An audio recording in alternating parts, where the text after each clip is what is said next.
We heard from Scott in Mapleton. We said, "Hey, did you guys hear about Country Joe?" Yeah, we heard. Yeah.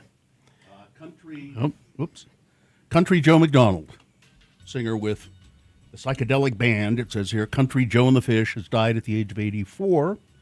The news was confirmed on the band's social media accounts. We are deeply saddened to report the passing of Country Joe McDonald, who died March 7th in Berkeley, California, due to complications from Parkinson's disease. Berkeley, that's on brand. Yeah. He was surrounded by his family.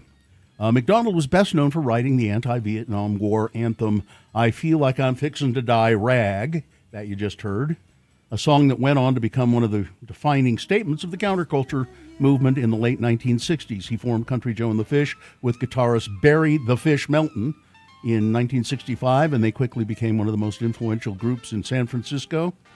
They played Woodstock. Yeah. And did they do, so is there a song there called Tricky Dick? It's Tricky Dicky from Lorba Lindy, Hip Hip Hip Hooray. Sorry, what was that? It's called Tricky Dick, about Richard Nixon. He's Tricky Dick from Yorba Linda, Hip Hip Hip Hooray. I don't know if it's that, I don't know what the title of it is. It's Tricky Dicky. Is it?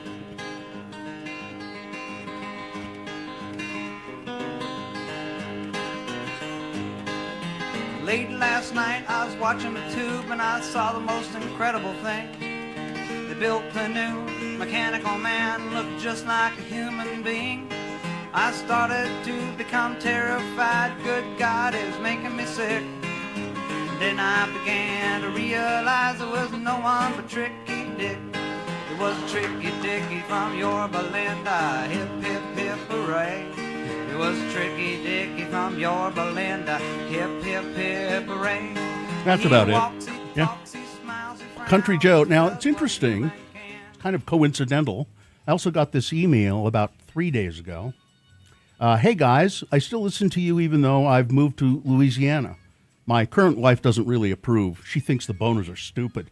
Mm-hmm. But I think you really need to open your show with Country Joe and the Fish. This war has got me down, and if you know me, like I know you, I've had plenty to be down about. Check out the documentary from the prison. I don't remember what that is. Well, hear you in the morning, Chuck. It's our old friend Chuck Ravanek, who has moved away, but still listens every day. Good morning, Chuck. I hope that made you happy or sad. I'm not sure which it was intended to do. Yeah, we're recycling all the Vietnam songs because it all applies fits now. Still, I mean, it certainly could have been, it's don't tell me that I don't give a damn. Next stop is Iran. downtown Iran. Downtown Iran, you know. It's I think we're in a bit of trouble here. You think? I do. Yeah. I do. And I'm glad I'm not 18. people have been asking me about Festus, Your sailor son. my sailor son, who right now is very fine because he had put in for leave before all this happened, and they granted it, which I'm surprised they did. Yeah. So he got 10 days in Tokyo, which he's still there. He's in some geisha house, isn't he? I Hanging out with some geishas. He sent me pictures of food he's eaten, and it was funny. I was showing Muhammad, my son, not the prophet. I'm like, look at this food your brother's eating. He's like, I didn't know he ate that. I said, he's What is it? like sushi and stuff. I said, he's a grown man. But he's for me, for a mom worried about her kid in the military. I've been able to relax a little bit the last 10 days, but Gina, he's eating sushi. He's going back. He's heading You're back, relaxing. Yeah. You're relaxing, and he's eating sushi. I know. You really need to be on guard here. And I don't love it. This is exactly what, when he signed up for this, that I was, and I told him when he signed up. I told you. I said it's not you that I don't trust. It's the people making the decisions about what will affect you that I don't. He has trust. he has absolutely no decision to make. No, but that's what I mean. That's why it matters who you vote for, because that's who's making the decisions about what are happening to these kids. That's why it matters. But Gina, the sushi. Come on. Get upset about something. He did say, he said, tell Jonesy, because Jonesy was a little worried about going to Tokyo. He's like, I found an Italian restaurant that she can eat at. Well, Why was Jonesy worried about going? Because to she'd Tokyo? have to eat sushi. she's not a sushi girl. She's not. Is she a picky eater too? I mean- did you pay?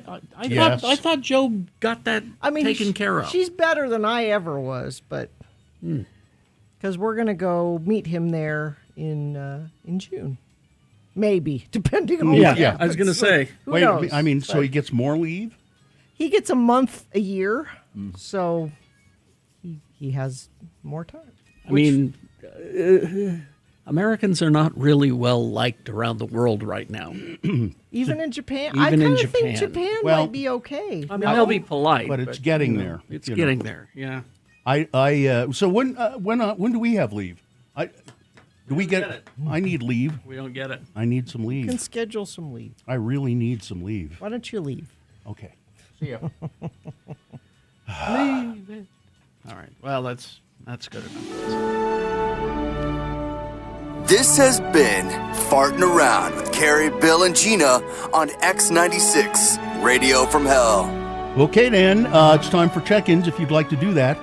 877-602-9696 is the number to check in with the Radio from Hell show. We like to hear from you in the morning. Yes, we do. We really do. It kind of lets us know you're out there, you're primed, you're ready to go, you're ready to have a show. So it's 877-602-9696. You can also text us if you like.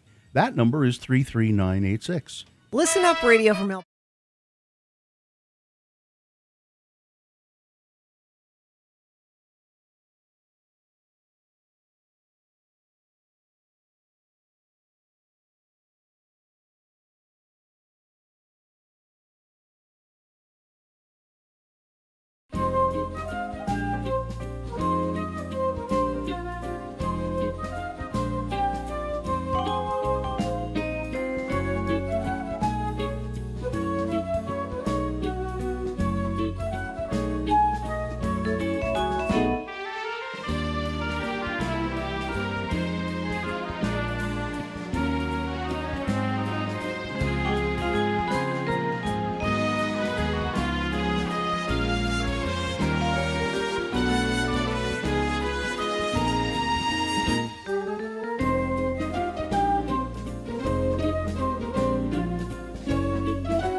X96. All right, 621. Let's get this over with. We really do. We really do want to hear from you.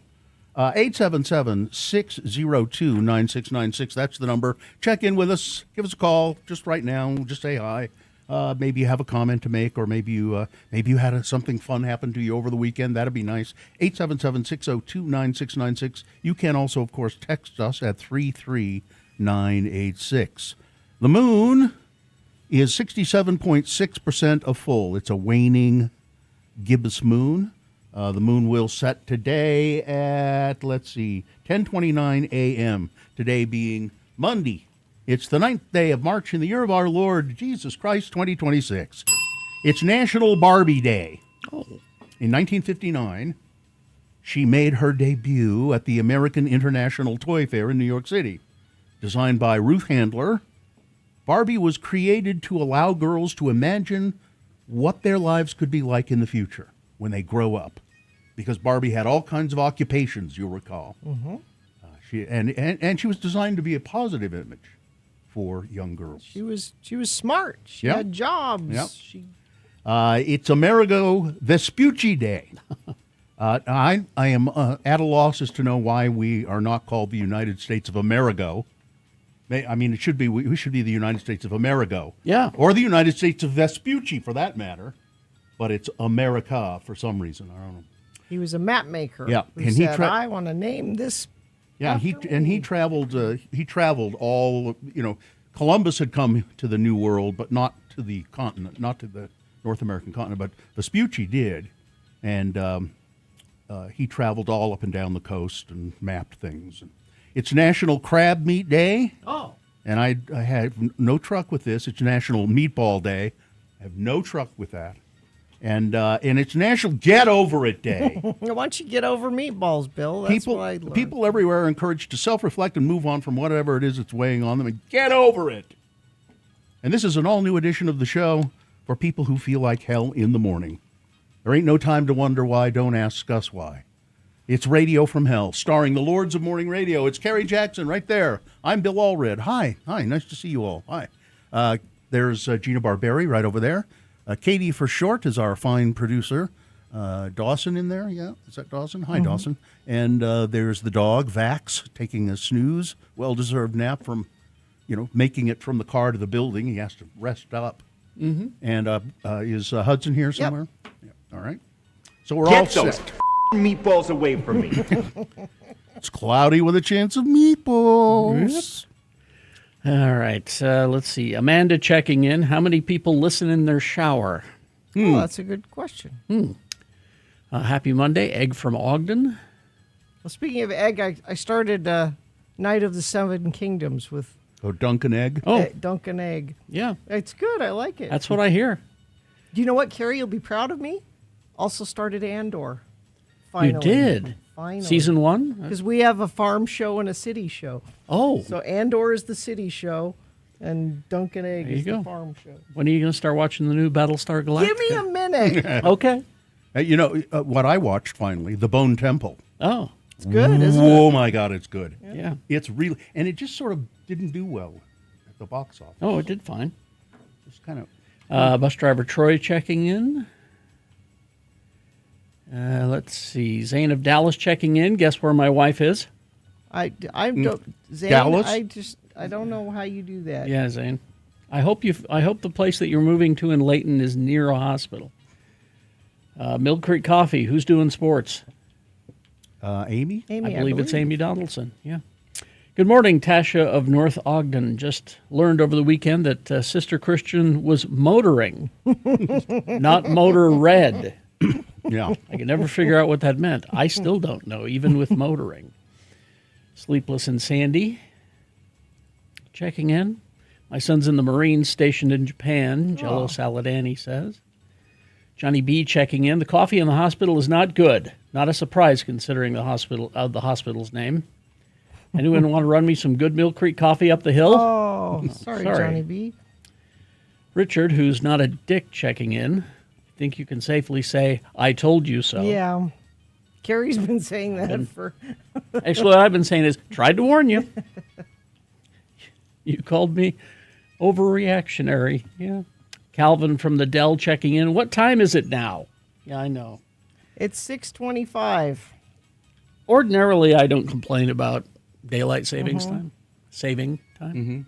But this one hit me really hard for some reason. Yeah. I just slid through it. I don't know why. Calvin from the Dell. Let's see. Is it normal if my cat uses the microwave? What do you mean uses? No, it's not. Like making popcorn? What? Gina, it doesn't matter in what instance. A cat should never be involved with a microwave. Government worker Alan checking in. Cindy of Sunset. No traffic problems and no snow on the roads. Ron the Carpenter went to Cabin Fever last weekend. Ah. That's so much more than a card store. Did you get a card or something else? Jello Salad Annie says, on a separate note, Tricky Dicky always makes me happy. Dirty Cliff reporting for duty. Kira and Andy checking in. Dragging myself through Daylight Savings Monday. Gremlins from the land of Bountiful. Mike in Nashville checking in from spring break in Tampa, Florida with the family. And no, there are no Dave Matthews Band shows involved. I didn't know you traveled otherwise. Dave of Westbrook checking in. Dr. Neal here once again saying, I hate daylight saving. Yep. Ashley of Austin. Patrick, the friendly neighborhood middle school teacher. Chef Roy checking in. Let's see. The only thing I felt about daylight saving time this year is it felt like I didn't have. I felt the acute loss of that hour. That hour, yeah. Yeah, it's You're like, wait a minute, out of that I've still hour. got some other stuff I need to do. Let's see. Tristan from the most west of Jordans. Tim the Tree Guy. Gulf of Amerigo? Question mark. A. Arlo Gumby checking in. Monday. Woodworker Willie. Mixer driver Shane. Aaron of the Marmalade checking in. Metal Shop Mark. Haley in Glendale. Moving to Bountiful, not Layton. Sorry, Zane. Well, hopefully there's a hospital near you. Traffic, please, Gina. Let's see. Everything looks great. UDOT hasn't reported anything in the last hour, and nobody reported anything as you were texting in. So let's just say everything's great so far. That changes wherever you are, and it's safe for you to text and let us know. You can do that at 33986. All right. We will take a break, play a song. After the song, it's Big Boy News, and Frank Christ presents They're Fine, They're Just Fine, the Dead Celebrity Game. Amy Donaldson has sports coming up at 7 o'clock. We've got Boner of the Day on the way. Bill Frost telling us what's on TV, all that and more. Stand by.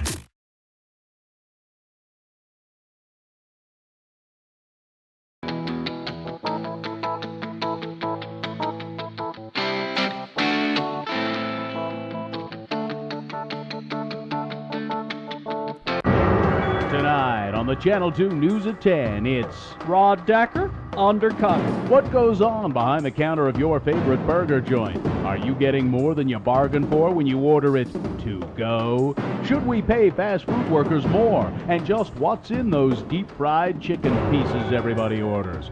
Our undercover reporter, Rod Decker, puts on a paper hat, a uniform, and a plastic badge with the name Bob on it, and he takes his hidden camera to uncover the truth about fast food. Okay, Bob, I'm your manager. We'll start you out on the counter and see how you do. Very good, sir. Hello, may I take your order? Yes, I'll have a big burger, a 6-piece chicken thing, and a large root beer. Would you like fries with that? No. If I had wanted fries, I would have asked for fries. So what you're telling me is that you don't want fries with your order. That is what I said, isn't it? Bob, you're slowing us down here. The customers are backing up. Let's move you over to fries for a bit. You work out there. We might be able to promote you to grill. You screw up, buddy, you're out of here. Okay, then. Oh, hey, Bob, I'm Ted. Welcome to Fry's. Pay no attention to the assistant manager. One community college management course, and he thinks he's Ray Kroc. I see. So what's your story? I just need some spare cash. I don't see myself cleaning out the shake machine 10 years from now. Hey, Bob, Bill's brother here is smuggling a keg back from Evanston. Big beer bash tonight. You want to come? So what you're saying is that there will be an illegal supply of alcoholic beverages available tonight. Yeah. Hey, wait a minute. you're Rod Decker, the Channel 2 news guy. Hey, everybody, it's Rod Decker. I'm afraid you're mistaken. My name is Bob. I'm just an everyday high school student trying to get by on minimum wage. Hey, you are Rod Decker. Give me that paper hat. Did anyone tell him what's in the deep fried chicken pieces? No. Good. Now back to work, all of you. There you have it. Fast food workers seem to be highly trained professionals. The weak links, like me, get weeded out in a hurry due to first-rate management techniques. As for minimum wage, it seems to be enough for these kids to have beer money. And the deep-fried chicken pieces are still a mystery to me. This is Rod Decker, Undercover, KUTV News.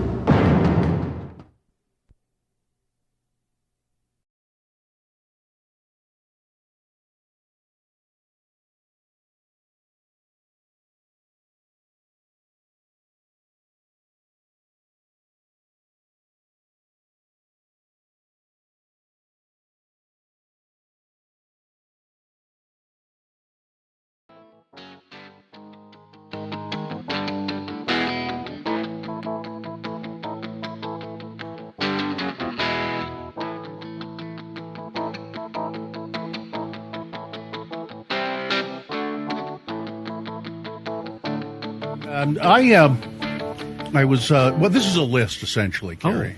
It's 20 employees in different industries sharing inside secrets of their industry. Some things that you may not know. It's Radio from Hell with another list, because people love a good list. X96. So, for instance, if somebody asked you, what's an inside secret about radio that people may not know and would be surprised to hear? Inside secret I about thought radio. of one. You did? Yeah. What is Radio stations do not play requests. That's not true. Yes, it's absolutely true. When you call and request a song, they'll say, thanks, we'll try to get that on for you. And then maybe your song will come up in the rotation, but they don't go out of their way to play a request I for have you. played requests. I used to do it all the time. In general, Gina. I've got a better one. In general. All right. Here's a better one about radio. Yeah.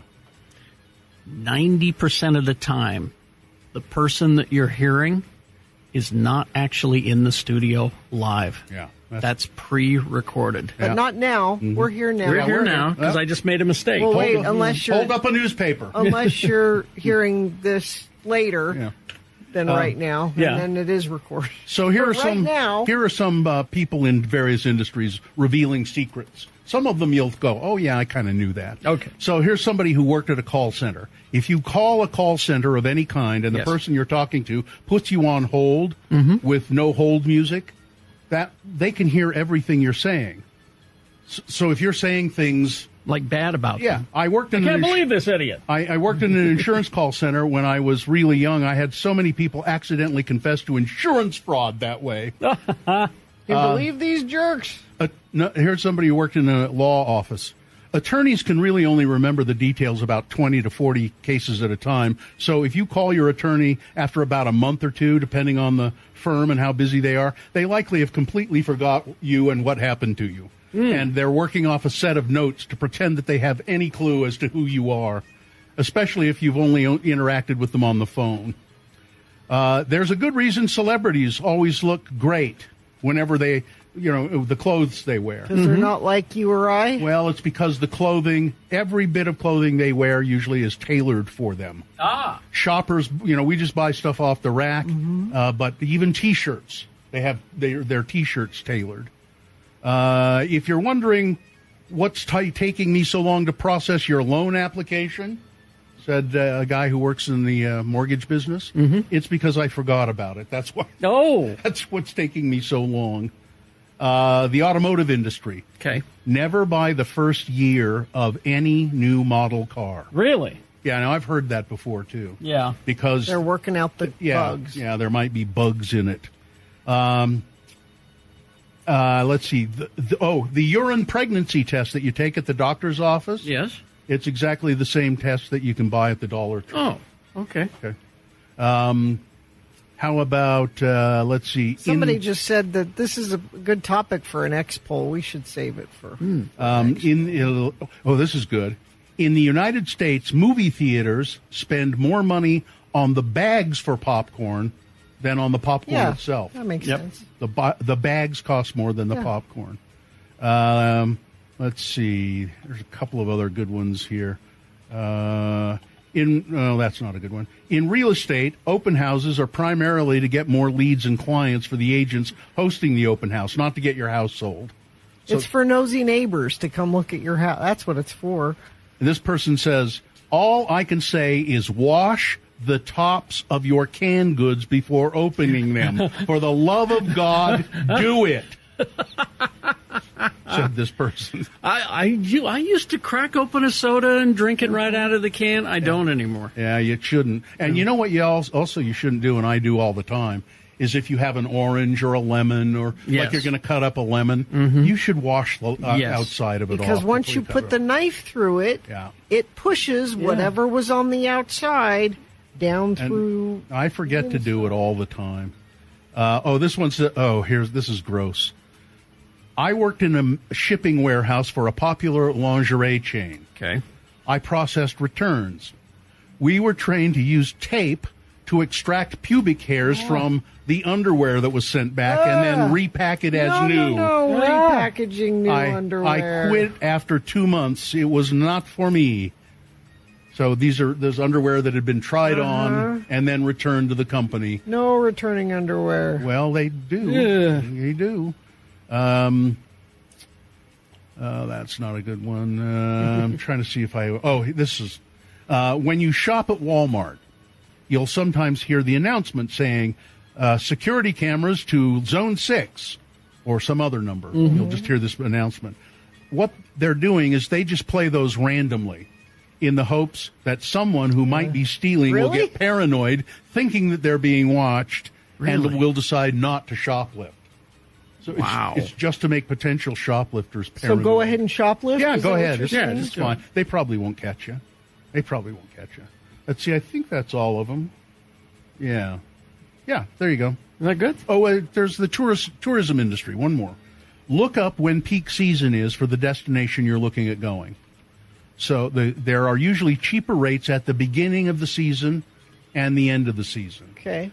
You should really try and get the beginning of the season, though, because by the end of the season, even though the rates may be cheaper, the people who work at these various, hotels and whatever are so ragged and tired that you just don't get as good a service at the end of the season. Okay. So, all right. Well, there you go. We hope you'd enjoyed another list. Week 8. And it is time now for Big Boy News and Opinioendo. Right after that, it is Frank Christ Presents They're Fine, They're Just Fine, the Dead Celebrity Game. We're going to give you a list of 4 celebrity names. 3 of those celebrities, they are just fine. One of them is dead. If you pick the dead one correctly, you're going to win tickets to Sublime's Me Gusta Festival. You're going to get tickets to see that show. 877-602-9696. Call, sit through the game, and win those prizes. 877-602-9696 is the number. And we got Big Boy News right now brought to you by Sublime's Me Gusta Festival coming to Utah July 18th at Zions Bank Stadium with Sublime, Slightly Stupid, Pennywise, and more. Tickets are on sale now. Go to x96.com for the full lineup and details. And don't forget, the views expressed on X96's Radio from Hell show do not necessarily reflect the opinions of Broadway Media, its management, owners, or advertisers. This program is intended for mature audiences. Parental discretion is advised. Troy Williams, yes, out of Quality, Utah, is going to step down. Wow. When Troy was named executive director of Equality Utah, the state's preeminent LGBTQ plus rights group in 2014, there were murmurs around Utah's capital. What are they thinking? Because months earlier, Williams was one of 13 activists hauled off the building, the Capitol building, in handcuffs for protesting the legislature's refusal to hear a bill that would outlaw discrimination based on sexual orientation. How would this in-your-face crusader function in the Republican-dominated legislature? Yeah. Because, when he he's hired as the head of Equality Utah. He has to work with the legislature. He's a lobbyist. Well, now after 11 and a half years as head of Equality Utah, Williams is stepping down. He relishes looking back on what Equality Utah has accomplished. By the way, he worked great with the legislature. Yeah, Troy, one of the things I admire about Troy is his ability to talk to people that he doesn't agree with in a reasonable way. He's very good at that. He says that he looks back on what Equality Utah has accomplished during his tenure. The Utah Compromise, protecting LGBTQ plus Utahns from discrimination, banning conversion therapy, and passing a hate crimes law. When you're an activist with a bullhorn or a radio show, you can say whatever you want about how the world should be, Williams said, but persuading conservative lawmakers who are overwhelmingly members of the Church of Jesus Christ of Latter-day Saints, he said, took a much different approach. And you know where Troy Williams really learned how to do the things he did? When he first started out in politics, he was very conservative, and he was with the Eagle Forum, and he became Gail Ruzicka's right-hand man. He was an eaglet, and he said, I watched everything she did and how she handled things and how she maneuvered through and got things done, and it was very instructive, and I learned a lot from Gail. And then they became kind of obviously polar opposites and opponents. But always... He remained friendly. They did remain friendly, and she said about Troy stepping down, she said, I don't pick my friends based on the lifestyle they choose or even if they agree with me, because if they had to agree with me, I wouldn't have a lot of friends, Gail said. I'm very fond of Troy. He's doing important things and making these choices, and I'm happy with that, and I love him. Well, that's nice. Troy says he'll take some time off. He's going to go to California and hang out with some friends. After that, he's going to write a book, and he's probably going to try and do some producing and TV and film. I always said to him, I said, Troy, you're a better man than I, the way that you deal with these Republicans, because I wouldn't be able to keep it together. Governor Spencer Cox rushed to sign into law language tacked onto a bill an hour before legislators adjourned Friday night that could torpedo efforts to keep a Republican-led effort to restore the legislature's ability to gerrymander political districts off the ballot. Thousands of voters have submitted forms to their county clerks to remove their names from petitions for an initiative to repeal a voter-approved 2018 ballot measure that banned partisan gerrymandering. But the new provision, which Cox signed into law less than 12 hours after it passed, the legislature prohibits county clerks from accepting removal forms that were mailed in an envelope with a prepaid postage. Unlike most bills, which go into effect later this year, the stamp prohibition received two-thirds support from the legislature, all from Republicans, and is in force right now. For more than a month, Better Boundaries has been mailing the removal forms, already filled in with voters' information, to everyone who signed the petition, encouraging them to sign the form and return it to their clerks in a pre-stamped envelope. The Republican backers of the repeal effort sued, contending that the stamp essentially consulted a bribe, or constituted a bribe, inducing voters to rescind their signature and asking a judge to disqualify forms received with prepaid postage. Now with the law immediately changed, clerks are prohibited from accepting any forms with prepaid postage that were not postmarked by Friday, meaning voters will have to pay for their own stamp or go to their county clerk's office to remove their signatures. Is it a bribe if they were misled into signing something? I don't. This doesn't. Yeah, why don't we go after? It doesn't seem to be a bribe. Let's go after that. The lie. Let's go after the lie instead of 40 cents. Or whatever a stamp is. Russia is providing intelligence to Iran regarding U.S. positions in the Middle East during the ongoing joint U.S. and Israeli military operation in Iran. Multiple sources, including a senior U.S. official with direct knowledge, told CBS News on Friday.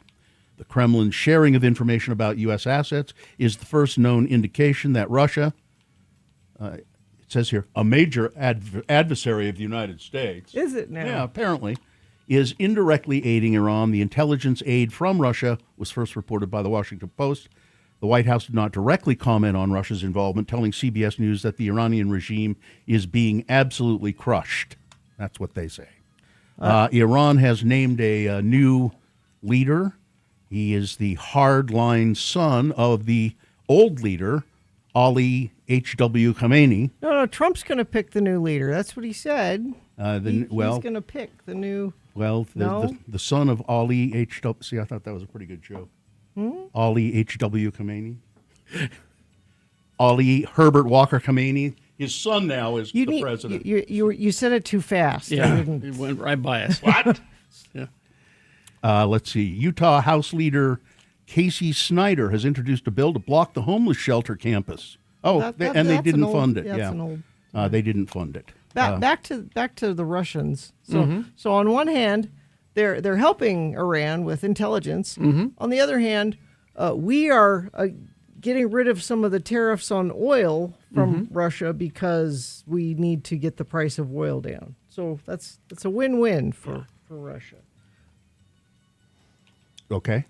My favorite thing about that was that when Hegseth was told, they asked about that, he said, "Well, it doesn't matter. It's not doing them any good. It's not doing them any good." Yeah. Meanwhile, the gas prices are up in California, and they're trying to blame Gavin Newsom for it. Yeah. They're saying, this Gavin Newsom. Look at him. No. So that homeless campus, that big campus that they were going to build, did not get funded by the legislature. Instead, state officials said that they intend to focus on those who need services the most to get them treatment and support. That led to a series of bills taking aim at the shelter from being considered. Representative Steve Eliason's omnibus homeless bill, allowing shelters to flex to increase capacity on a year-round basis, mitigation for neighborhoods around them, and allowing a code red for heat, failed over claims that the state would tell cities what to do. Some aspects were folded into other bills. There was a fugitive arrested here in Utah, suspected of, was arrested up in Weber County, suspected in the fatal shooting of a woman and a baby in Las Vegas. Oh, jeez. Zaire Jacob Ham was arrested in North Ogden. The officers recognized the car he was driving as being reported stolen. He fled from them before eventually being apprehended. Documents from his arrest said he was a suspect in a Las Vegas homicide, but did not give any further details. The 2026 Utah legislature on immigration. Lisa Shepard, Representative Lisa Shepard, proposed a repeal of Utah's guest worker program. In a dramatic moment on the House floor, Representative Trevor Lee inserted his bill that would repeal most public assistance programs for undocumented immigrants. It led to a heated debate on the floor before it passed. The bill then made it to the Senate, and the Senate killed it. So that's good. Representative Mac McPherson filed a bill to require impounding of a vehicle driven by an unlicensed driver. After some negotiation, he modified it to allow for an officer's discretion. And Trevor Lee filed a bill to repeal Utah's driver privilege card program. The one so that immigrants can get a driver privilege program. That did not go anywhere. Nothing that Trevor Lee. No. Well, and that's good. None of his bills passed. He's taking a lot of heat for this most recent tweet that he did. Well, here it is. Yeah. Diversity, this is his tweet. Diversity isn't our strength. It lowers your wages, marginalizes your culture, increases your crime, fills your hospitals, occupies your housing, ruins your schools, consumes your taxes, tightens your laws, restricts your freedoms, endangers your children, and calls you racist. You know why, Trevor? You're racist. Because it's racist. Yeah. Some of the weird things that the legislature did.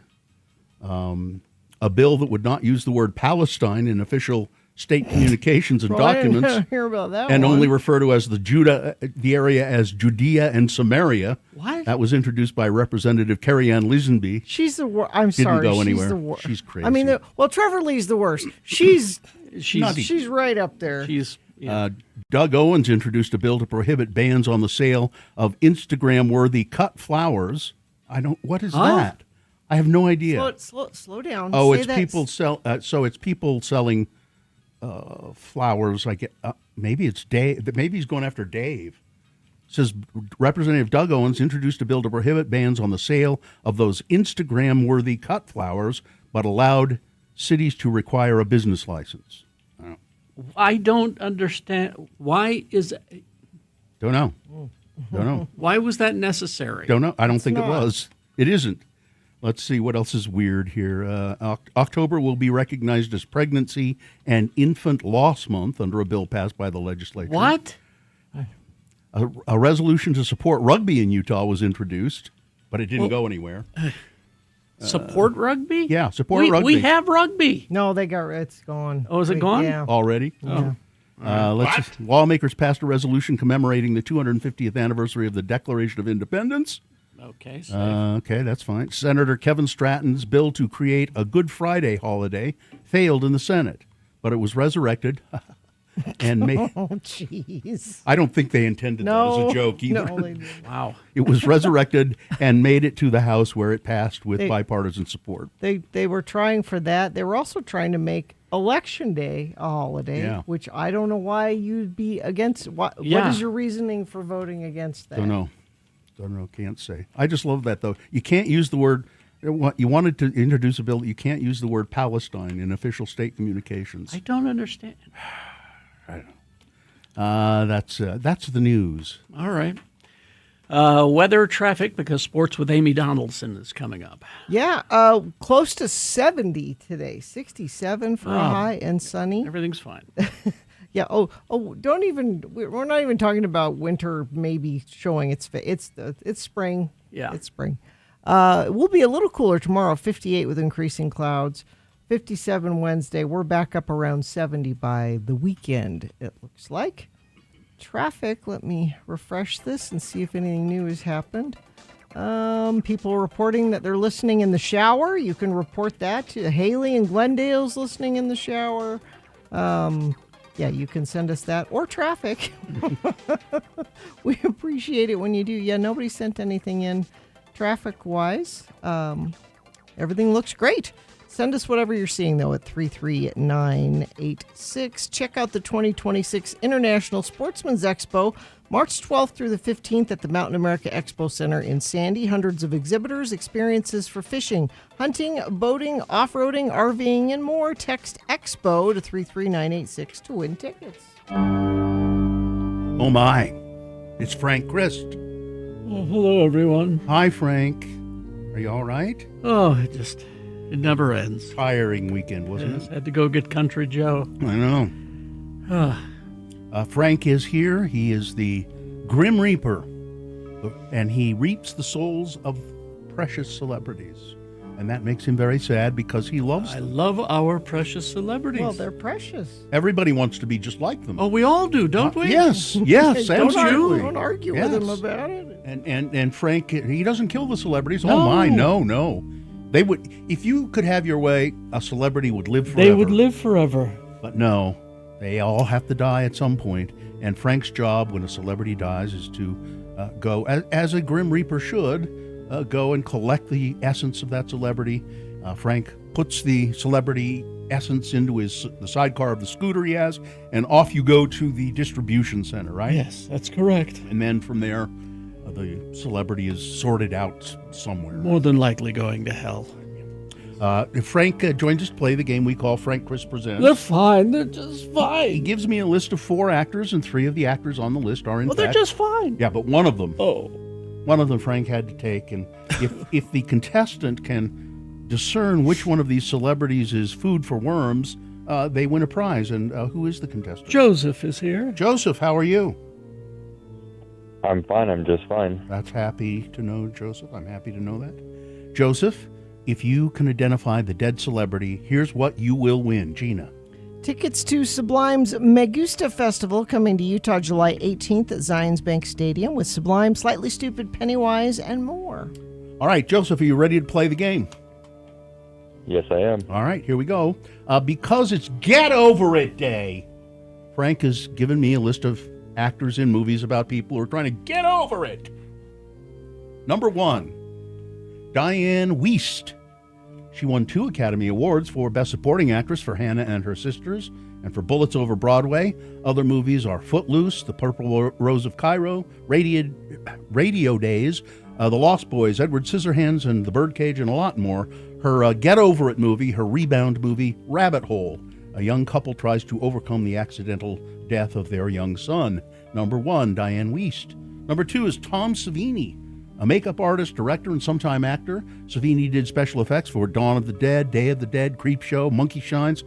He directed a remake of Night of the Living Dead, and he acted in Night Riders, From Dusk Till Dawn, and Planet Terror. His rebound movie, or his Get Over It movie, The Perks of Being a Wallflower. An introverted high school freshman struggles with clinical depression and the buried memories of past abuse and tries to get over it. Number 3, John Mahoney, best known as Frasier's dad, Martin Crane on Frasier. He won a Tony for his stage work, and he was in lots of movies: Barton Fink, Striking Distance, Reality Bites, The American President, and Say Anything. He was the voice of a character in the animated movie Ants, and his rebound movie, well, he was a voice in Iron Giant. A giant robot struggles to overcome its original programming for destruction. And finally on this list of celebrities, Mara Tierney, best known for her roles as Lisa Miller on the sitcom News Radio. She was Abby Lockhart on ER, Helen Soloway on the mystery drama The Affair. She was in a lot of movies too, including Liar Liar, Primary Colors, The Iron Claw, Twisters, and more. Her rebound movie, Beautiful Boy, a movie about a father trying to help his son overcome or get over cycles of addiction. That's it. 4 actors, one of them dead. Which one is it, Joseph? I'm going to go with number 3. You would be correct. John Mahoney. He died in 2018 at the age of 77. Too soon. I think they buried him in that armchair he always sat in. On Frasier? Yeah. Joseph? Joseph, congratulations. Yes. Say thank you. Hey, thank you so much. Appreciate it. You're welcome. Hang on a second. Katie will chat with you about how to get your tickets. Well, I have to go check on Cato Kalin. Does he count Is as he a celebrity? Well, he's celebrity adjacent. He's 67 today. You know, when he goes, he'll be staying with me.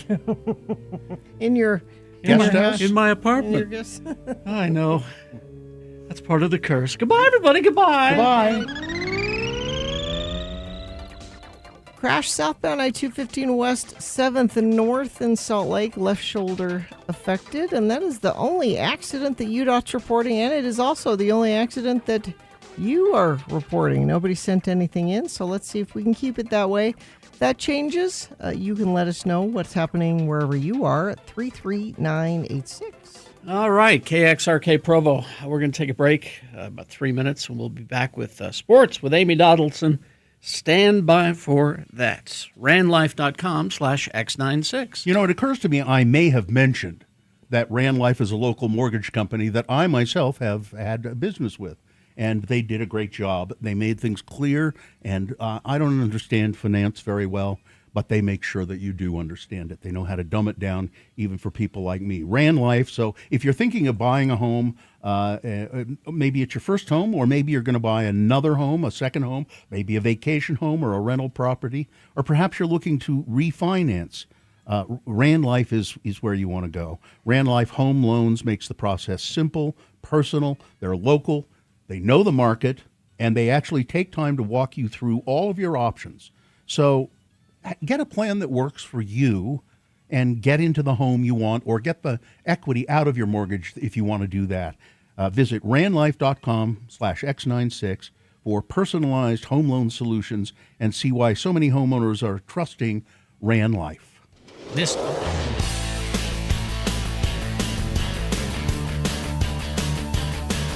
And then I was reading a story today, it's here somewhere, that men are often likely to be the ones to fall in love at first sight, as opposed to women, which I think is interesting. Did they say why that happened? Maybe, but I didn't read the whole story. I just read the headline. I haven't read it yet. Let's see if I can find it. Well, I'm certain. There it is. I'm certain it happens all the time. You mean, Sorry. You believe in a love at first sight? Yeah. Some people believe that you have to thoroughly get to know someone before you can fall in love. Others would beg to differ, swearing that love at first sight isn't limited to fairy tales. And apparently 59% of men believe that love at first sight is a thing. Well, can 49% of women. Lust at first That's what I was sight? going to say. Well, like, I'm very attracted to that person. I don't know how you could be in love with somebody you'd not yeah, I mean, gotten to know. it happened to me once. You were in love. I swear to God. Like I would throw myself in front of a train for this person. It was so pronounced that I think after the first time I saw this person, it might have been that at the very first time I saw them, I said this to them, but it was short a day or so afterward. I don't know how to explain this, but I believe that I have fallen in love with you and I don't know you. And what did they say to that? It's a great opening line, by the way. Yeah, I mean, I knew who she was, but I didn't. I had very little contact with her. How did she react to that? Positively, very well. As a matter of Really? fact, she said, "Really?" And I said, "Yeah, I don't." And I mean, I don't know what to do about that, but. And she said, "Well, let's find out." Well, or something to that effect. And I sort of thought that it would be. That's the one. Yeah, that's the only time it's. I've fallen in lust. I was going to say a lot I of can see seeing somebody and going, Yeah. I am very, very attracted to that person I just saw. and a lot of people mistake that for love. Yeah, first time I saw my wife, the woman I'm married to, Carrie was with me. Yeah, and I just went, "Oh my God," That's but that to me that was lust. Yeah, that was lust. Mm-hmm. But this was different. The time that it happened, it was different. And did you find that person to have some quality that? Yeah, I mean, you know what I mean. Like now I know why I felt that way when I saw this person the first time. Yeah, and we had a relationship for a while, but it was not to be. And I won't go into the details of that because they're too painfully embarrassing. All in all. Somebody said I told that story recently. I think I have mentioned it before, but it just made me think of it reading that that story today. It was never happened to you. Never fallen in love. No. Been attracted. Very hard attraction. But not love. Texter. Hey, Bill, there's a song by Alan Jackson called I'm Married to You, but I Don't Even Know Your Name. I like that. You walk up and you say, I'm married to you and I don't even know your name. Oh, that's all. It's good opening. Mm-hmm. Here's the thing about country music is that a lot of it is novelty songs, okay? Mm-hmm. A lot of them are novelty songs. Somebody in the chat room says that I understand what Bill's talking about. It happened to me, but I didn't have the guts to say anything about it. Yeah. And I couldn't see. That's another thing that I really thought it was something because I had to say it. You were compelled. Yeah. Huh.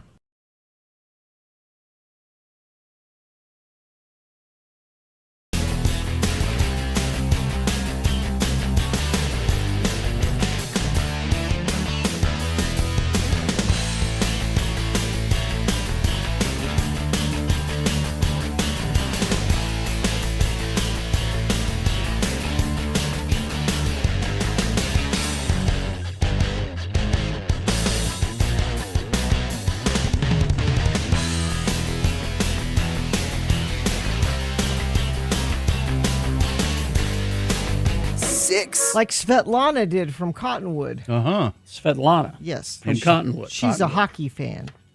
Is she? Yeah. From Cottonwood. Mm-hmm. All right.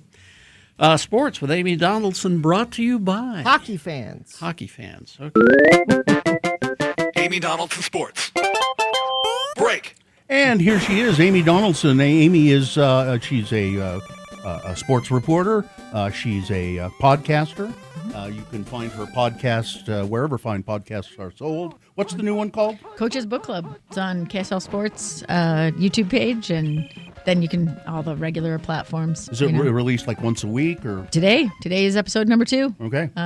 Co-host it with your old buddy DJ David James. Oh, David. And who are you talking to on this one? This month, the book selection is from the U.S. bobsled coach, Chris Fote, and the book is Endurance. And today we just talk about some of the themes. Next week we'll have another Olympian, Noelle Pikus Pace. She'll be on. She's actually written a book called No Excuses that I've been reading and feeling pretty good about myself because you don't have excuses? No, I'm really good at excuses. Oh. I feel like it might be my secret power.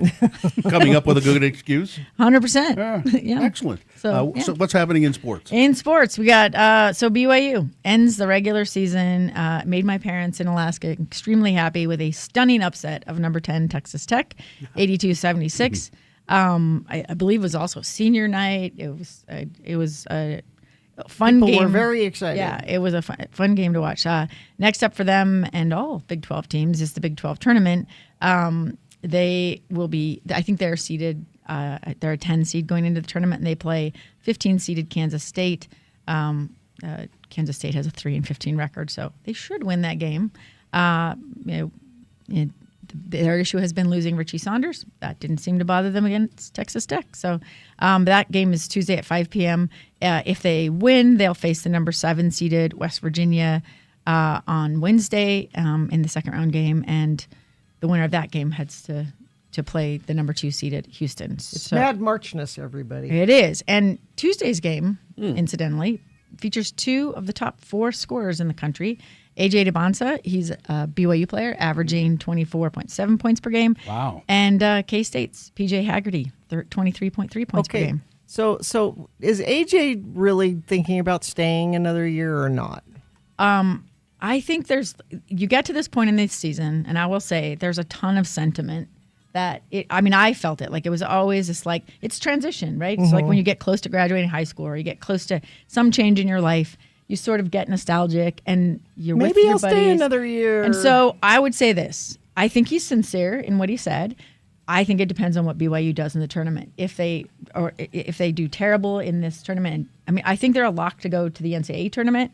So if they do terrible in the Big 12 tournament and then terrible, first round exit in the NCAAs, maybe he might want to come back and do something special with these guys. He's supposed to go, if not first, but I think close to the top of the draft. I think balancing sentiment versus how much money you're going to make if you go into the draft this year, I think the money will win out. Sure. So, but I think he was sincere. Yeah. He's 18. Yeah.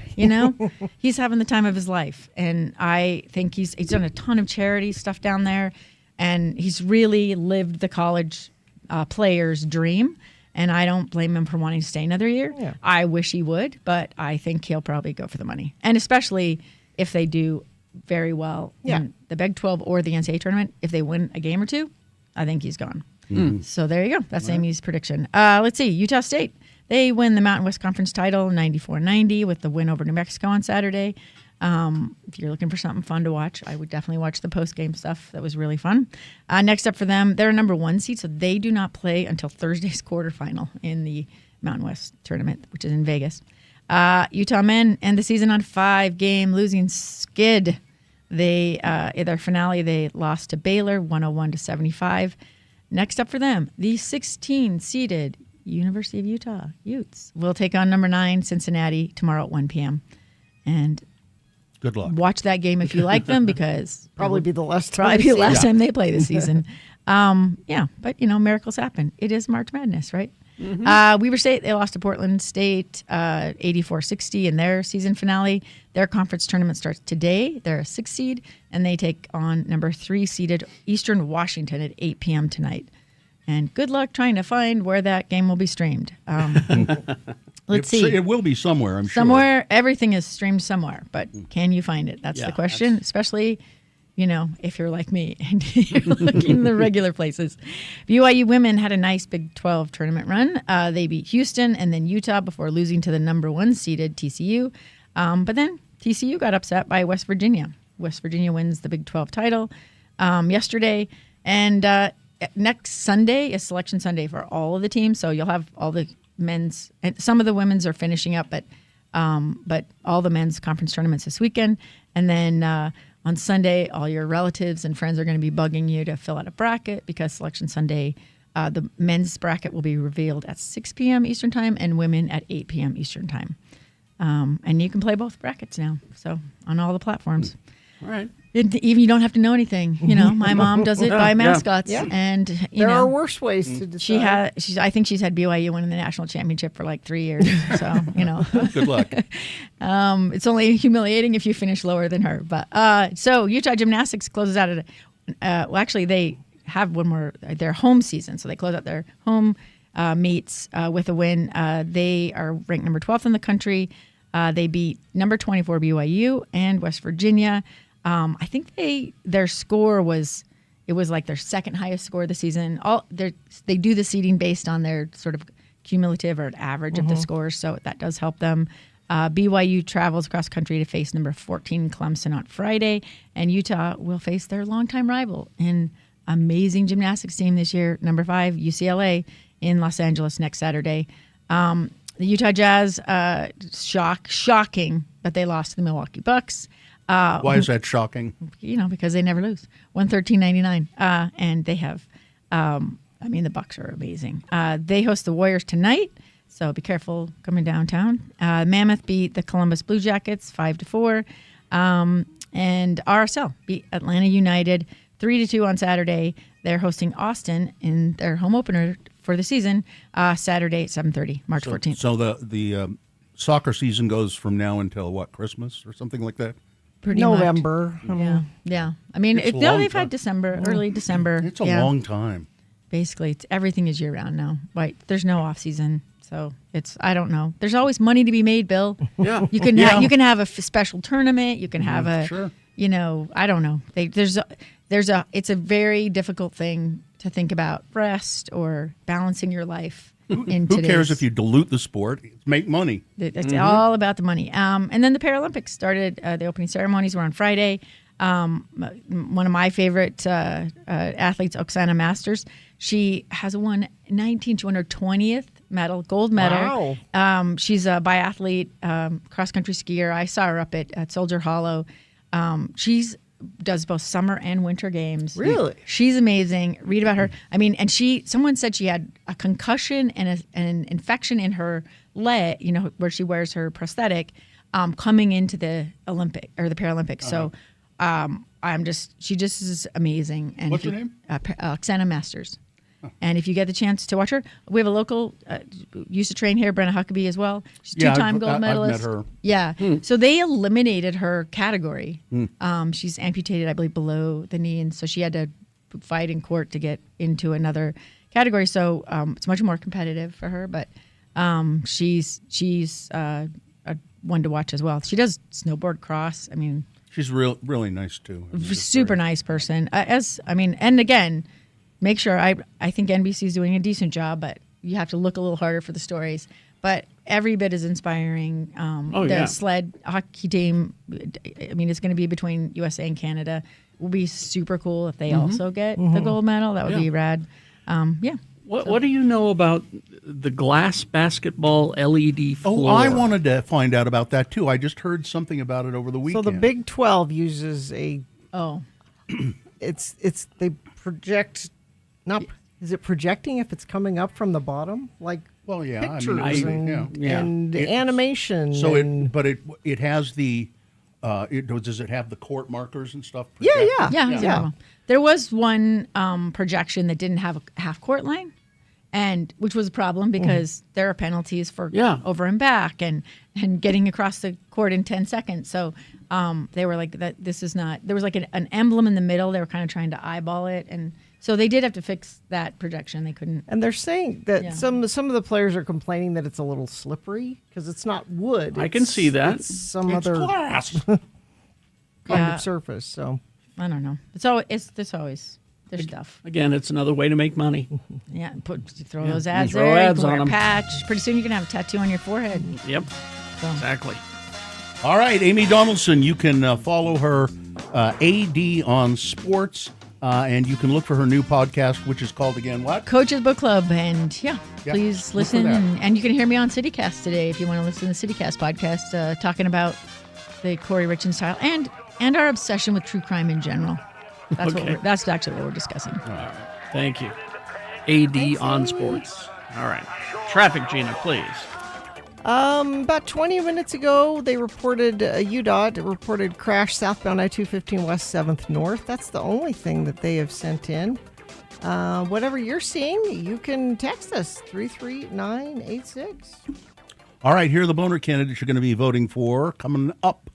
Boner candidate number 1. Everybody smile. It's Armageddon time.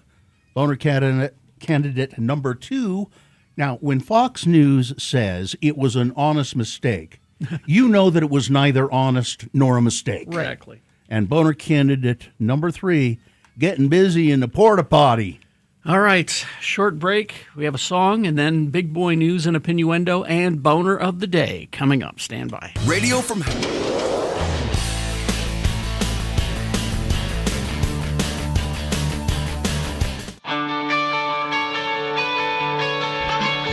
Hey, I'm Beat Todd, announcer. Strung out, Johnny the Big H. Ola.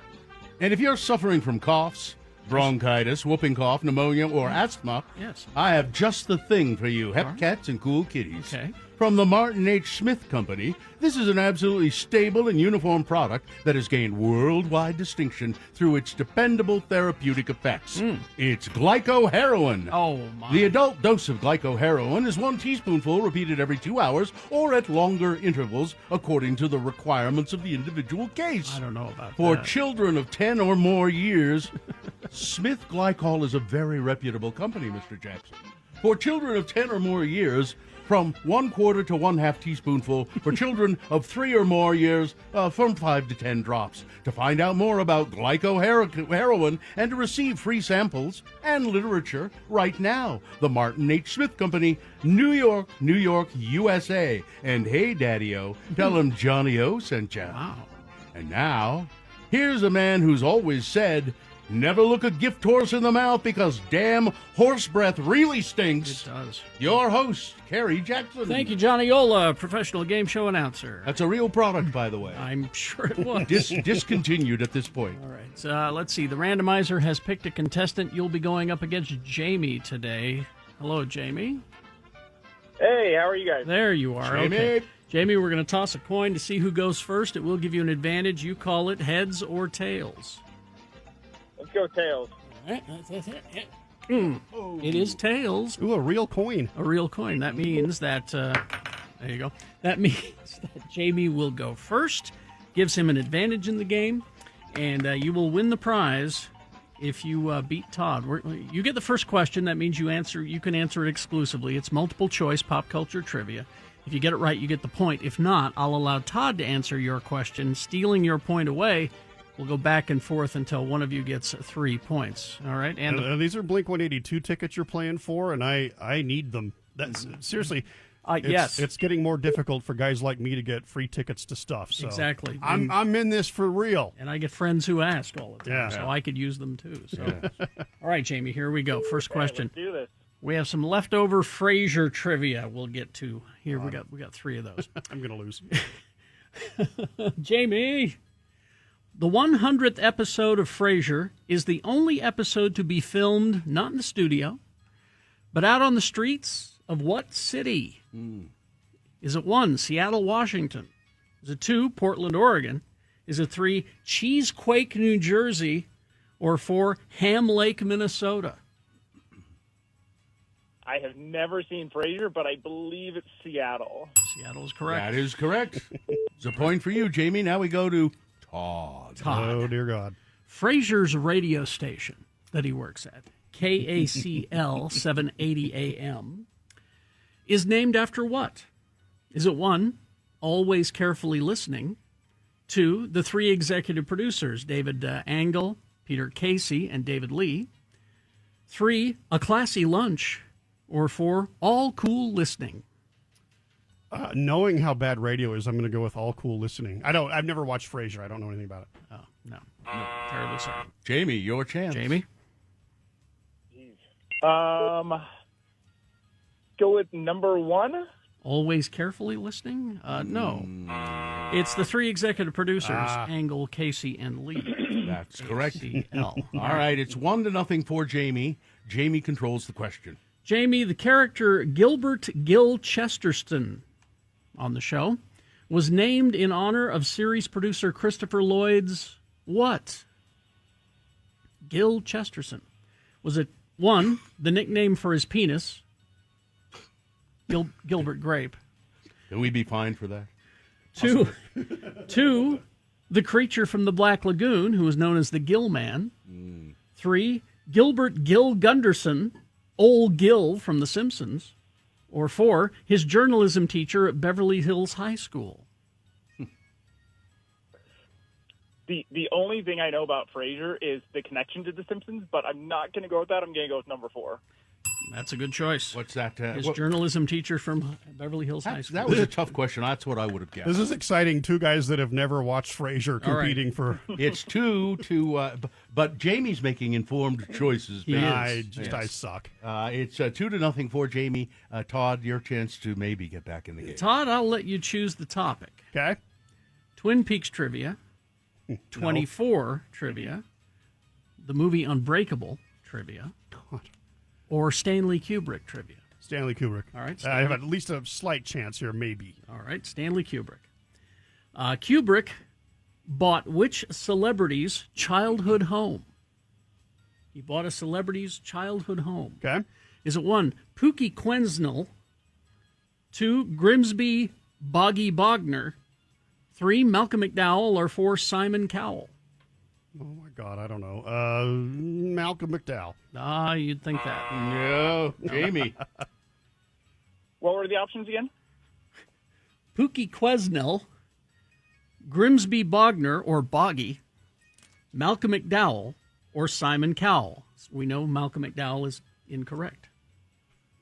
Let's go with number 4. Simon Cowell. And you win the game, Jamie. Yes. Blink 182 is yours. You skunked Todd Newcomb 3-0. I like someone just texted in and said, this quiz is absolutely wasted on these 2. I know. I write them for Gina. So, So we're both losers, but you're the winner. You're the winner, Jamie. Hang on the line. Listen, Harry, tomorrow, can we do Depeche Mode trivia or high school football rules trivia? I'm sorry. Tomorrow is William Shatner's birthday. Oh, dear. Which means Shatner trivia. So now I've got to go. I'm going to go home and have some tossed salad and scrambled eggs. Oh, thank you. All right.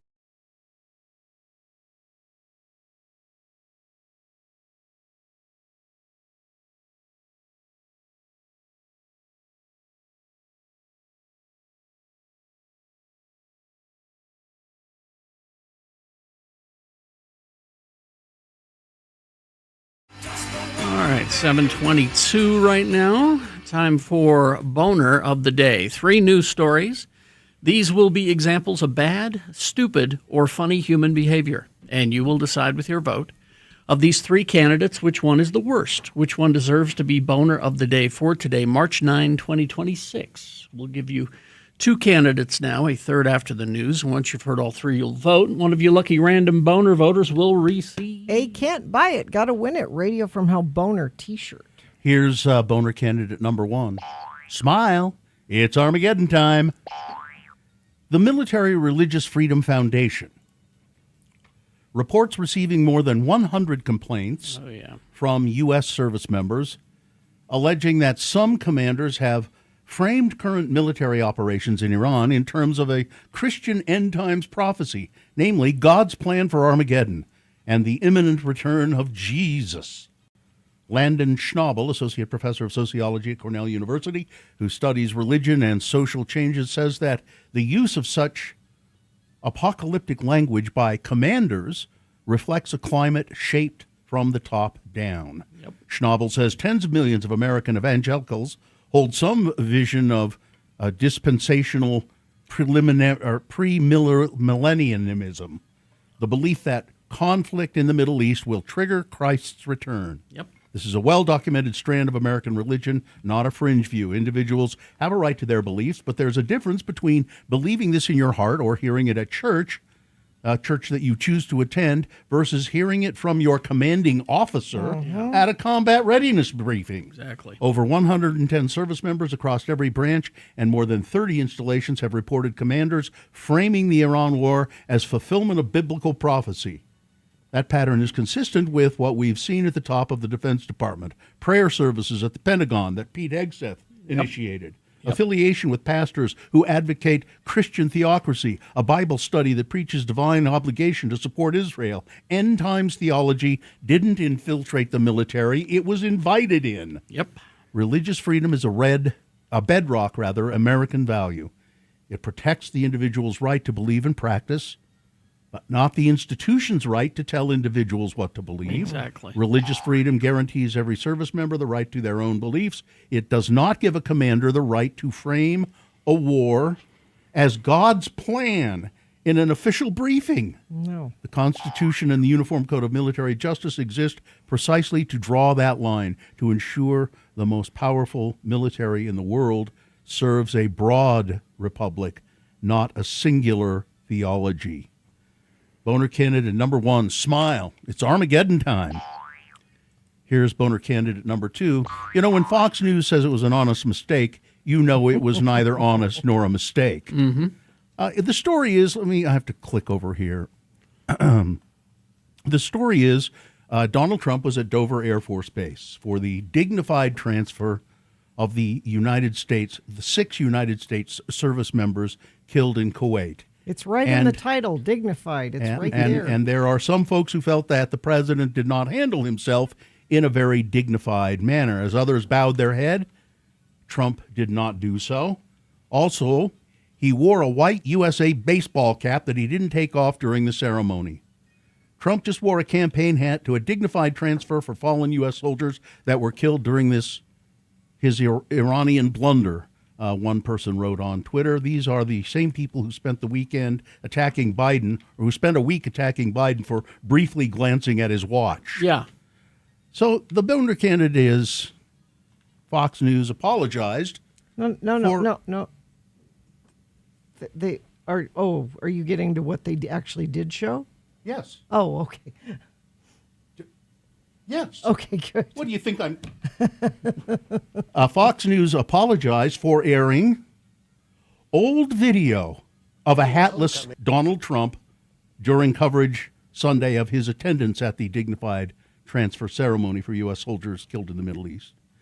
In a polarized time, some online critics suggested that this wasn't just an error, that the network was trying to make Trump look better by not showing him wearing a baseball cap during what is considered one of the most solemn duties of a commander-in-chief, the return of bodies of 6 soldiers that took place Saturday at Dover Air Force Base. But Fox News said the archival footage of Trump at an earlier ceremony was inadvertently pulled up by a staff member and used on two Sunday morning telecasts. For 20 hours. It was, listen, this was just an honest mistake. No, when Fox News says it was an honest mistake, you can be guaranteed it was neither honest nor a mistake. And it wasn't Boner just candidate any, number 2. It wasn't just any baseball cap. It's a baseball cap that you can buy, Yeah. and he gets money for it. Yeah, $30 trucker hat. Coming up in a moment, Boner candidate number 3, getting busy in the porta potty. Boner candidate number 3 coming up after this. Big Boy News and Opinnuendo brought to you by. Discover your next adventure, buy the latest gear, and learn from the experts at Sportsman's Expo, March 12th through the 15th at Mountain America Expo Center, Sandy. Don't forget. The views expressed on X96's Radio from Hell show do not necessarily reflect the opinions of Broadway Media, its management, owners, or advertisers. This program is intended for mature audiences. Parental discretion is advised. Critics say that brash, bombastic Fox News host out of his depth to guide U.S. military through murky new Middle East conflict. Brash and bellicose. Hegseth sounded more like a cartoon bully than a somber statesman. Mm-hmm. Death and destruction from the sky all day long, said Hegseth, wearing a red, white, and blue tie and a pocket square. He bragged to reporters at the Pentagon near Washington. This was never meant to be a fair fight, and it's not a fair fight. We're punching them while they're down, which is exactly how it should be, he said. And he waves his arms with such, and he's such a just swagger and machismo and Christian nationalism and callousness toward the lives of U.S. troops. Mm-hmm. Hegseth's displays on TV are aimed at sating Trump's desire for a warmonger worthy of the manosphere. It was reinforced by the lurid social media video that intersperses clips from Hollywood blockbusters like Braveheart and Gladiator and Superman and Top Gun with Hegseth and real shot footage of attacks in Iran. It's gross. It's just gross. 2 things. They've started referring to it as the Department of Defense again. Yeah. Yeah. Because it's not a war. Because it's not a war. And secondly, Colin Jost's impersonation is spot on. And besides, it's hard to tell him the difference. Exactly. Besides, he doesn't want to be the Secretary of War because abbreviated, that's SAO. Mm-hmm. A device thrown by a counter-protester at an anti-Islam demonstration in New York City on Saturday was confirmed to be an improvised explosive, according to preliminary police analysis. 2 people are in custody for their alleged role in the confrontation, which unfolded during a Stop the Islamic Takeover of New York event led by the far-right activist Jake Lang outside the Manhattan residence of Mayor Zohran Mamdani. The sparsely attended event drew a far larger group of counter-demonstrators, including one person who tossed a smoking object containing nuts, bolts, screws, and a hobby fuse into the crowd. In a social media post on Sunday, Police Commissioner Jessica Tisch said that the department's bomb squad determined that the object was not a hoax device or a smoke bomb, but indeed an improvised explosive device that could have caused serious injury or death. Fortunately, it did not. Visitors to the Capitol will now finally have a visible reminder of the violent attack against the Capitol building on January 6, 2021, and the officers who fought and were injured on that day. Steps from the Capitol's west front and where the worst of the fighting occurred, workers have quietly installed a plaque honoring those officers, 3 years after it was required by law to be put there. The plaque was placed on the Senate side of the hallway because the Senate voted unanimously in January to install it after House Speaker Mike Johnson, Republican of Louisiana, had delayed putting it up. On behalf of a grateful Congress, this plaque honors the extraordinary individuals who bravely protected and defended this symbol of democracy January 6, 2021, the plaque says. Their heroism will never be forgotten. They did it at 4 a.m., so no one had noticed. And at first they thought it was crooked, but the floor apparently is angled there. A Salt Lake City neighborhood had a heavy police presence as police searched for a suspect considered armed and dangerous on Sunday morning. Salt Lake police said the investigation began around 10:30 in the morning in the area of 540 East and 6 South, where they received reports of a domestic violence assault. The suspect, Lovell Grant, was considered armed and dangerous, prompting a heavy response. We wanted to lock down the scene. We also weren't 100% sure if he was still located inside the residence where, when we first arrived, said SLCPD Sergeant Greg Wilking. We used our SWAT team to come out and try and make contact. Once we realized that he was not in that residence any longer, we had the whole area locked down. The whole street was locked down until approximately 12:45 p.m. when Lovell Grant was found in a nearby apartment unit and taken into custody. SLCPD said he was injured during an altercation with officers, transported to a nearby hospital for treatment. 70-year-old Utah woman is missing. Her car has been found. DeEtta Spencer was last seen January 26. She was at the Walmart in Price. An official says she was returning home to Escalante in Garfield County after visiting family in Colorado. On Sunday, the Garfield County Sheriff's Office said Ms. Spencer's white Buick Lucerne had been found. An employee with utility company was checking wells in a remote area of Carbon County on Thursday. They saw Spencer's car, reported it to law enforcement. They searched the whole area, but there was no sign of her. So they're not sure what's going on. She is still missing. They say they don't believe there was any foul play. She may have left the vehicle on foot due to issues with her car and wandered away, and that would not be good. In Spain, in Fuengirola, Spain, a 51-year-old taxi driver was arrested for assault after allegedly punching a 65-year-old Irish tourist who burped in his cab. That's what Irish tourists do. The February 23rd incident occurred after the driver picked up 2 drunk Irish tourists. When one passenger began burping, the driver stopped and ordered them out of the cab.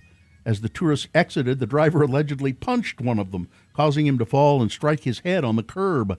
Police and paramedics found the victim with a bloody nose and a large head wound.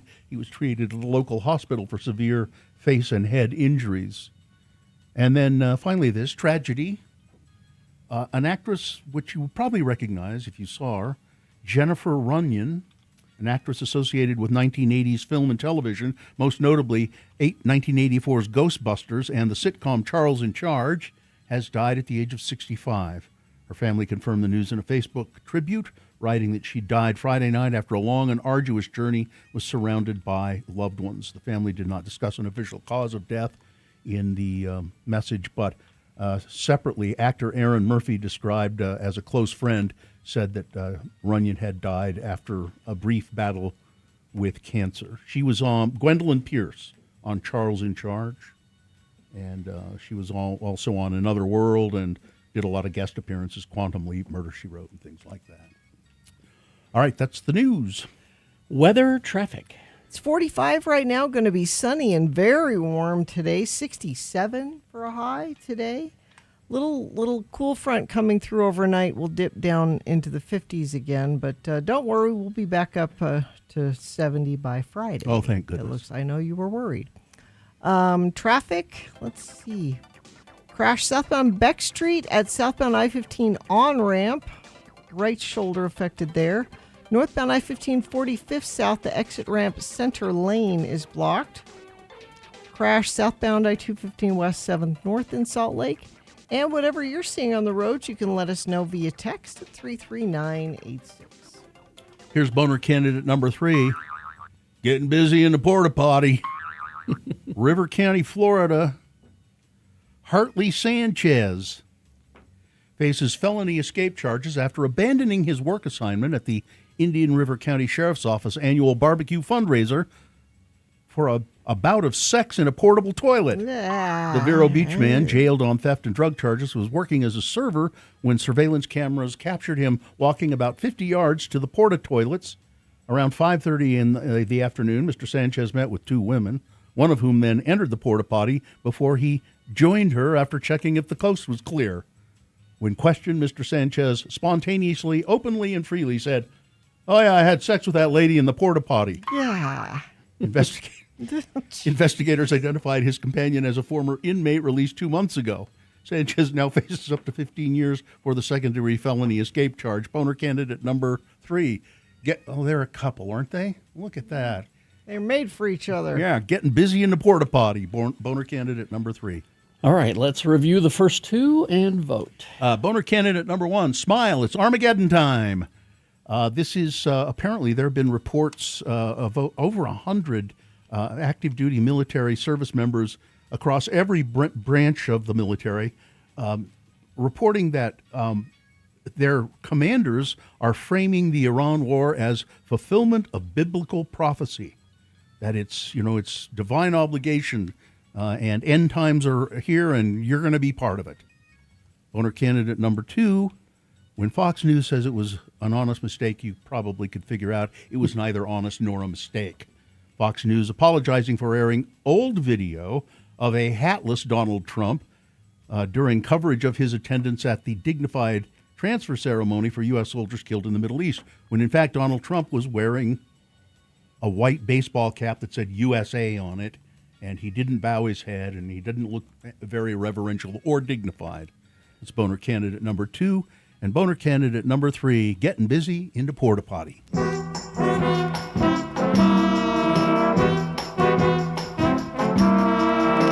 right, it's time to vote for boner of the day. 1, 2, or 3. Remember the candidate number of the one that you think is the worst, the one that you think should be boner of the day. 1, 2, or 3. Put that single digit of the candidate that you're voting for in the message of a text. And text that to 33986.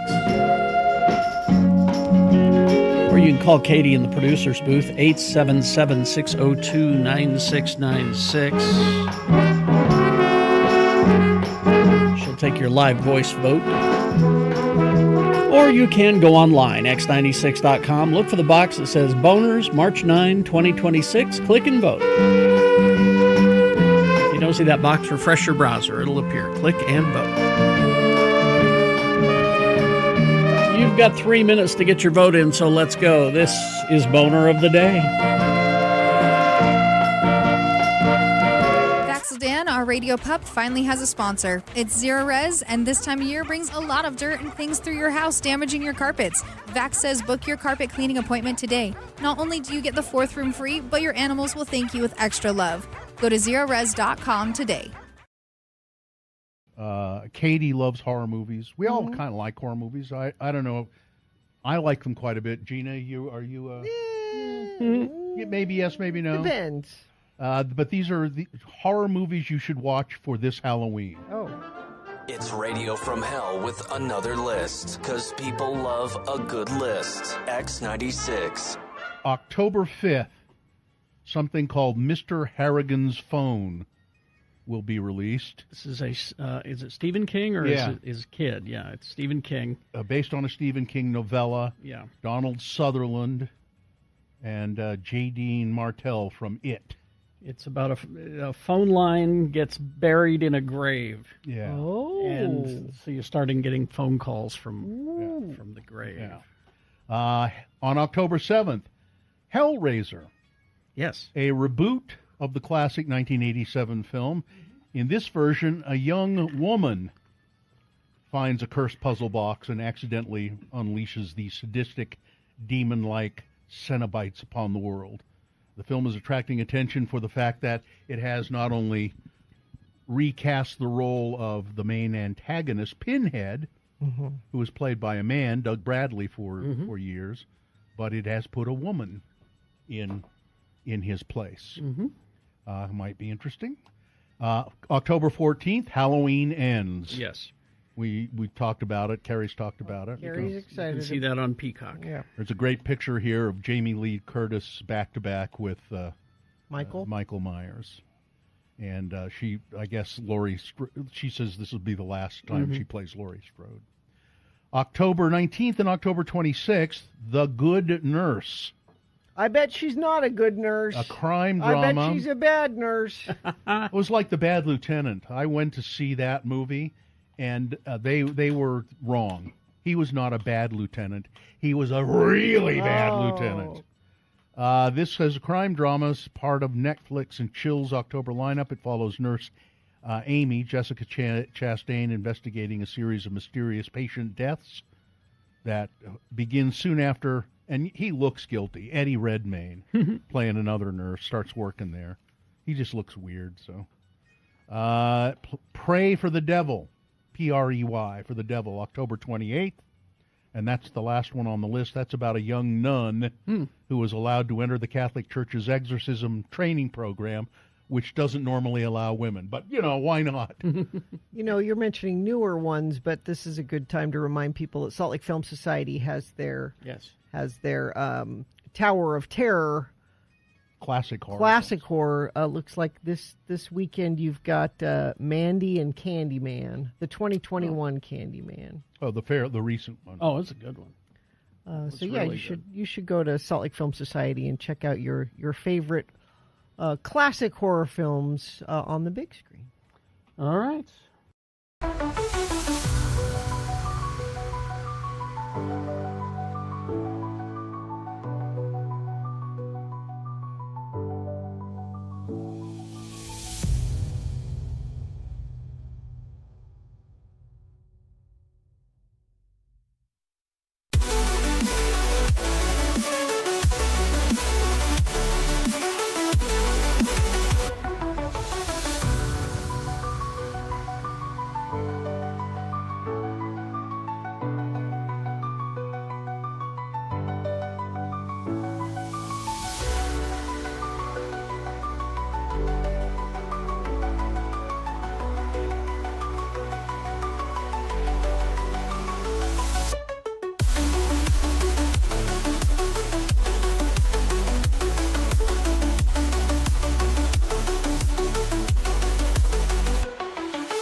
All right, 7:45, time to award Boner of the Day. And the Boner of the Day is brought to you in part by Hummingbird Cake.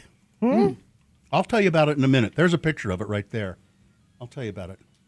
And craving movies and craft beers? Broovies Cinema Pub, 677 South 2nd West, serves great food, drinks, first-run movies, all from your seat, must be 21 or above with ID. Mention X96 for 2-for-1 admission. Go to broovies.com for more. I don't think this has ever happened. Yeah, this is bizarre. Every one of the candidates got over 100 votes. Coming in third, Boner candidate number 3, getting busy in the porta potty with 113 votes. Yeah. I figured that one would not win, but I didn't think it'd get over 100 votes. Coming in second with 126 votes, Fox News. So the winner with 189 votes, Smile, it's Armageddon time. Boner of the day. There you go. It's your boner of the day for today, March 9, 2026. Now qualified to be boner of the week. Katie, bring that picture of that cake, or Dawson, bring that picture of that cake back up, will you? All right, let's see It's it's called a hummingbird cake. How many hummingbirds are in it? I'm not sure why they call it that. I think it because it's so sweet. It will, You hover around it and pick at it? So my sister-in-law, Julie, who works at the Humane Society, made that cake and brought over a big hunk of it for us. Let me tell you what's in it. So this cake became popular when a recipe for it was published in the magazine Southern Living back in the 70s, apparently. That's when people sort of started making it. So it has ripe mashed bananas. I'm out. They have to be overripe. It has canned crushed pineapple and you got to keep the juice too. Toasted pecans or walnuts, and then then cinnamon, nutmeg, allspice, and a thick cream cheese frosting. And it is the most delicious cake I have ever eaten in my life. It was so good. I just couldn't believe it. Now that's a stock photo. That's not the actual cake. No, that's not the actual one. Because that looks like an But Instagram. But it looked. But I'm telling you, the cake she brought over looked exactly like that. Was it anybody's birthday or anything? No. Or do you just get cake because? She likes to that bake. reminds me that we should do cake because. Yes. Yeah. She likes to bake, and she's a really good baker, and she bakes cakes, and she's also really good at the Humane Society. Gina, I do everything because. All right? Just because. Just because. You just have cake? Yeah. It just, huh. And man, it was really even like that wonderful burnt almond cake that we have had shipped in. Prantles. Mm-hmm. Better than that. No. Oh my God, there's it was no good. way. Yep, absolutely. Well, see, now you're throwing down a gauntlet. Telling you. Why didn't you bring some in? Because it's got it. It got it. There's none to bring in. Have her make another one. Well, I said this. I'm guessing this is pretty hard to make, and she said, "Yeah, it's really. It's very time intensive, and it is hard." But I had good news from the Humane Society. Oh. I think it was the last time they were here. They had rabbit, right? Yes. Yes. And so when the Humane Society, not when they're coming back, sometime once a month, I think. Yeah, sometime next week or something. But so they've brought in kitties, they've brought in puppies, hamsters, guinea pigs, and then they brought in a rabbit. Yeah. And rabbits are really hard to get adopted. Yeah. So every other time they've come here, the animal that they bring has been adopted almost immediately. Mm-hmm. They go back and somebody calls them and says, "I want that." Yeah. But the rabbit, not so much the rabbit. No, and it made me feel bad. But then, and Yeah. that was a while ago. But then I talked to Julie last night when she brought the cake over, and she said, "Oh, by the way, the rabbit thing. Actually, we had ended up adopting out 20 rabbits. Oh, and probably just based on that." The one that they brought didn't get adopted right away, but then all of a sudden, boom, boom, boom, boom. We had a run on rabbits? A few days later, rabbits started getting we adopted out 20, which is a lot. 20 rabbits. So way to go. Interesting. Way to go, listeners of the Radio from Hell show. They're nice people, Yeah. these listeners. The Humane Society will be here on Thursday. Oh, okay. According to Katie. So, All right. And I don't know what they're bringing. They're not bringing a hummingbird cake, I'm sure. No. Oh man, that was good. I was just knocked out by how good it was. And it was invented in what did I read? New Zealand, where they don't call hummingbirds hummingbirds; they call them doctor birds. Doctor birds? Well, then Yeah. is it a Dr. Bird cake? Yeah, but here it's a hummingbird cake. That just don't make no sense. because we have hummingbirds here. They have doctor birds. I'm It's the confused. same bird. But what does it have to do with the cake? Well, I think it's because it's so sweet. It's it will draw them. Hummingbird cake is called that because it's so sweet and tropical. What and did I it's said say? to attract hummingbirds. Attract hummingbirds. When do the hummingbirds come back? Well, they should be here by now, right? No. Because spring is sprung. Usually, I see the first one I put. I used to have a contest with Uncle Todd. Mm-hmm. We would put up our hummingbird feeders and see who could get the first hummingbird. And usually, it's it might be earlier this year because it's so warm. It could be mid-April, but usually early May they show up. And people who say, I was talking to my my therapist, and she said, I thought I started feeling really good about the weather. I saw my first robin, big fat robin, and so it's going to be spring. And I said, well, robins they don't actually migrate. You correcting your therapist, Bill? They mostly hang out around. Sometimes they'll go a little ways away if there's more food, but generally they don't do long distance migrations. They just sort of hang out. You just don't see them as much because it's cold.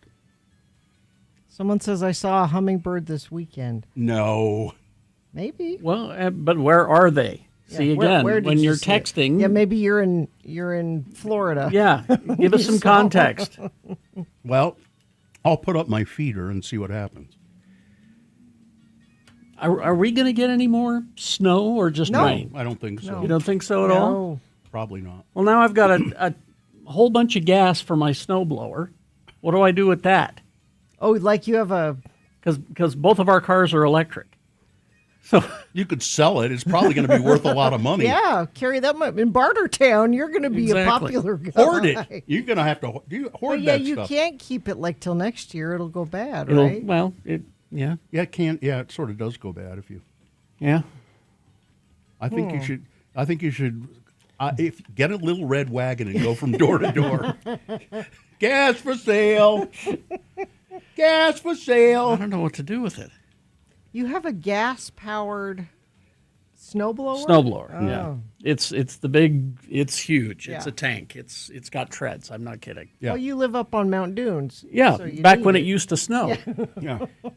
Now I could go. Yeah, I've told the story before, but Yeah. when we moved up there, we realized we're going to have to get a snowblower. Yeah. So we went to what was it, Penny's? Pennies? Where the lake is now. J.C. Penny's? And the guy said, "Oh, that's Sears." Sears, thank you. And he says, here's the snowblowers. And I said, okay, we'll just take that small one. Yeah. He says, well, where do you live? And I told him, and he goes, oh, you're going to need something bigger than that. And I'm like, yeah, you're trying to upsell me, aren't you? Yeah. Well, sure enough, Yeah. he was right. Yeah. You need a heavy duty. So then we got the heavy duty, the big Honda with the treads. Mhm. And everything was great until it stopped snowing. And now I've got all this gas. Maybe you could sell the snowblower too. Put fuel stabilizer in the gas. Oh yeah, that's right. Is that a thing? And it'll Yeah. keep until next year? Yeah, you just go to the Ace Hardware? or the Pep Boys. Mm-hmm. Go to Pep Boys, And they have that. Yeah. Use the gas for your lawnmower. I have a guy. I don't have a lawnmower. or go up to the Ace Hardware there on 4th South. They'll have it there. Stay-Bill is what it's called? Yeah. Yeah, I've seen it. Stable. And it will stabilize it? Yeah. See, we learn things here. I didn't know that was even a thing. I had forgot about that until whoever was mentioned it. Went, oh yeah, that's right. You know, a lot of people are going to want to know how they can keep gas, like because of the prices. Because so of the prices. This is helpful. I'm really good at getting gas, but I don't know about keeping it. Is it cake? Hummingbird cake. Hummingbird cake. Well, see, now you got to bring some in. You can store gasoline for 1 to 3 years without stabilizing it. Mm-hmm. Well, it says add fuel stabilizer. Keep containers 95% full Store in a cool, well-ventilated area. And There Robert, you go. Robert says I should use it to make a V for Vendetta symbol in the grocery store parking lot. There you go. Set it on fire. Oh, and I had the Prattl's cake last night, by the way. Yeah. Why did you? Just because. You just ordered a cake. No, Just- we cut it up and put it in the freezer. No, but I mean, you just said, "Hey, we should get some cake." Yeah. You can just do that. Yes. You know why? Why? Because Is it cake? I want some cake. well, then have some then cake. I'll Go just- get some. Okay, I'm getting cake. Get some cake. Get some cake. All right. Traffic. People are out on the roads getting cake. I don't know. Let's see. Nothing reported in the last half hour or so. That's when we heard about that crash Beck Street, southbound I-15 on-ramp. Nothing else being reported by UDOT, and now everyone just wants to talk about gas and cake. You know, I went to Sonato too. Got some Lamington cake on Friday, Saturday. How was it? Good, really good. And reports of hummingbirds. I'm in Clearfield. I've noticed a hummingbird nest in a naked tree in my yard. Still undetermined if it is currently occupied, though. So give us traffic and or hummingbird updates at 33986. Their fish and chips is great too. Had fish and chips there. And You didn't have the Lamington cake. sausage? No, we should have gotten this. Yes. Should have gotten both, but you can actually get an order of. I noticed after we were leaving an order of one piece of fish and one sausage. That's what you should get. Yeah. Gina, you can go to Harmon's and get a slice Just get of cake. Just have cake. Just a slice of Just a cake. slice. And you can eat it Just because and cry in the car. it doesn't have to go be park holiday. on overpass somewhere. And That's what I do. It doesn't have to be because. It's just because. They'll even give you a plastic fork. Exactly. All right. Let's see. We will take a break. We'll be back. Bill Frost will be here telling us what's on TV after these messages. Stand by for that. So I had a remote this weekend. A remote is a on-location broadcast. And a personal appearance. A personal appearance at Kia. I had one Wasatch too. Front Kia. On Saturday. Kia. On Riverdale Road. And while I was there, friend of the program, Dan the driver, who texts in and calls, showed up. And he said, "Hey, Gina." And he's holding out his phone. And he said, "I want to show you something. It's a picture of us from 14 years ago." That's an old phone. When you were here, he said, just down the street on Riverdale Road. And I remember this. You were dressed as a piece of bacon. I am dressed as a piece of... Now the bacon costume, another friend of the program let me borrow her bacon costume. That's I don't remember why I was wearing Can't recall the bacon motivation. costume. I don't. But I was at another business on Riverdale Road in 2010, and young Dan, the driver, came to see me there. And now old Dan, And the driver. now, 14 years later, he hasn't changed a bit. there's if you go to x96.com/live, or I actually tweeted a picture of it too, but I thought it was so cute. And he said, "I still listen every day. I've been listening since then." You know, the same thing happened to me at my remote. Not a guy with me as a piece of bacon, but Luis. You remember Luis? Yes, our Spanish language teacher. Yes, he came to my remote and brought me a bottle of rum and said, here's a bottle of rum. It's from a local distiller, and I can't remember the name of the distiller now. It's not one I heard of. Here's a bottle of rum for you, and I still listen to the show every day and tell Carrie and Gina hello from Luis. He's been listening for like 27 years. He came from L.A., 27 some odd years ago. He said, I listened to K-Rock down there, and I tried to find something like K-Rock, and I found you guys. I also had our friend of the program, Sketchy Blake, brought his daughter, Dawson, and she had her yearbook with her. And she said, "Will you sign my yearbook?" And I'm like, "Well, sure."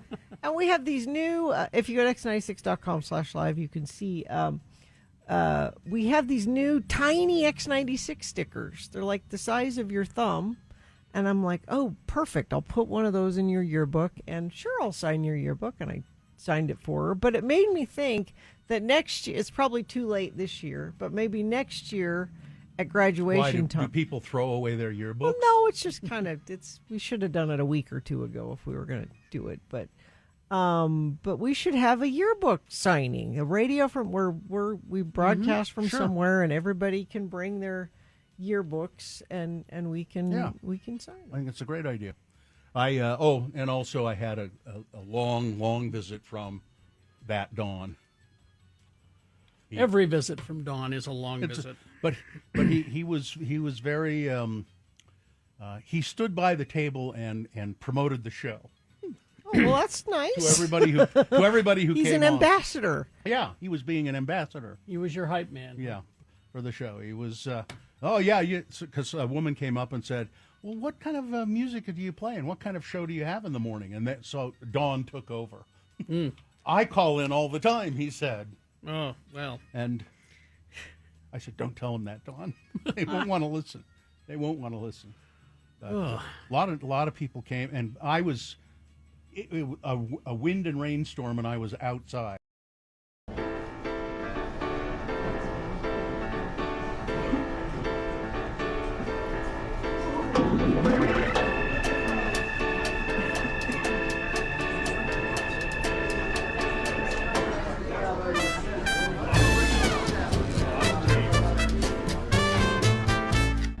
Driving into work, and I was listening to my dad's station, and I heard him recording a commercial, and he was doing a mic check. And here's how he would do his mic check.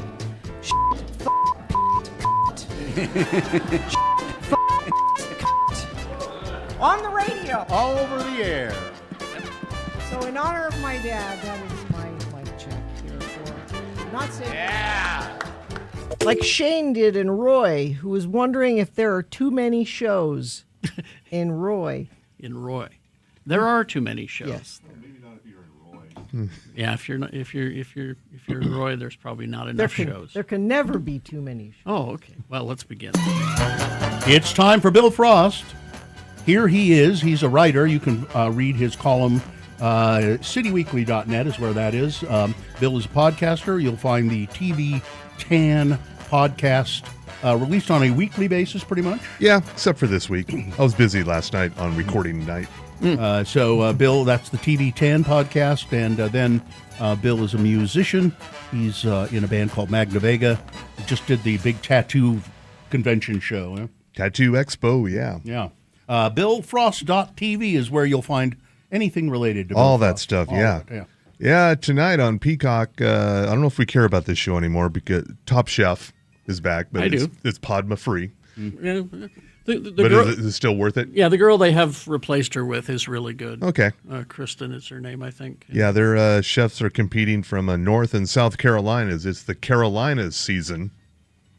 And, so that's tonight on Bravo, next day on Peacock. Tomorrow, fans of One Piece, the live-action adaptation of the popular manga series, is back on Netflix. Very popular when it first came out a couple of years ago. Yeah. And all 8 episodes will be streaming tomorrow. And also a documentary, Fukushima, A Nuclear Nightmare. I don't know if you need this in your life right now, but I don't know if we remember in 2011, a 9.0 earthquake hit the created a tsunami along Japanese northeast coast, and there was a nuclear reactor on the brink of melting down. Yeah. Because of all the damage that happened there. Just a little thing. Yeah, so the bit of a harrowing nail biter of a documentary there, except we know how it turned out. But if you've completely forgotten about it, like I did. On Wednesday, Will Forte and Darcy Carden from The Good Place have a new sort of a dramedy series called Sunny Nights on Hulu. It's about their brother and sister. Okay. And they're in Sydney, Australia, and they're starting up a spray tan business. Okay. Yeah, but they somehow become involved with the Australian criminal underworld. Well, they like a fake tan. So. Yeah. So it's from the director of Colin from Accounts. if you remember that show. Sure. Oh, yeah. The Okay. Australian show, yeah. Yeah. And all 8 episodes are available on Wednesday on Hulu. Also on Wednesday, Nicole Kidman, Just Can't Quit. Good Lord. Got another one, Scarpetta, based on a Patricia Cornwall book series. You know this one? Well, I read those books. Yep. She's a medical examiner who goes back to her Virginia hometown to catch a serial killer. And Jamie Lee Curtis plays her sister. Okay. Also in here, Bobby Cannavale and Simon Baker, The Mentalist. Where's The Mentalist been? I'll watch this. He's been mentalizing He's somewhere. been mentalizing somewhere. And this has already been picked up for a second season, so they have some faith in that. Another one for Gina, Virgin River, season 7, Thursday. That's still they're still making that. That was my COVID show. I think it's most still- people's COVID show. It's yeah. still there. It is still there. Alexandra Breckenridge and another guy. It's about a big city. This is you know this story. A big city doctor goes to a small, quaint little town, and I think the most He's a fish out of water, No, isn't she. he? Yeah, She. the It's a most lady doctor. lady doctor, and the most pressing problem you have there is probably facing a flannel shortage. Yeah. perhaps. There is a lot of flannel in the show. But after it's been picked up for season 8, so it will become the longest running Netflix series. I gave up on it. At 8 seasons. I gave up on it a long time And I don't ago. recall ever even hearing about it. Yeah. I'm sure you've probably mentioned it. Well, you'll never hear about it again. Maybe till another year or so. And also Thursday, I'll mention this: Secret Lives of Mormon Wives, season 4. You could get your person on that. Yeah, Victoria's all over that. She watches so we don't have to. Good for her. And on Friday on Lifetime Movie Network, I mentioned this only because of the title. It's called Let's Murder Like It's 1999. Excellent title. What? I'll take it. It's about a murderer who's loose at a high school reunion. A 1999 high school This reunion. is a Hallmark movie? Well, Lifetime. Oh, I'll take it. Yeah. But just the title alone, it's like, okay, that's worth mentioning. Yeah, sure. So it's kind of a slasher flick, a Lifetime version of a slasher flick. Also on Friday, a documentary series, Dynasty, The Murdochs. It's about the Rupert Murdoch media empire. It's like Succession. Yeah, so if you've seen Succession, you can probably skip this. Yeah. Succession is probably a lot more entertaining. Succession was actually written as it was Yeah. supposed to be Oh, the yeah. Murdochs. And Yeah. they're like, well, we'll tweak it a little bit. But Just a little. just a little. And on Saturday, this is kind of a rare Saturday debut for a new show because of the Oscars on Sunday. The Madison, it's the latest from the Taylor Sheridan Paramount Plus universe, starring Michelle Pfeiffer and Kurt Russell. Michelle Pfeiffer. Yeah. And they're a family who moved to a different part of Montana, Madison River Valley. Okay. They're not related to Kevin Costner's people in any way. Okay. It's just part of the Yellowstone universe, and they're New Yorkers who are now fish out of water. Fish out of water again. Yeah. Okay. So so Michelle Pfeiffer, stunt woman for this, Yeah. lives in Huntsville. Oh, really? And my sister's friends with her, and she said, "Oh, are there a lot?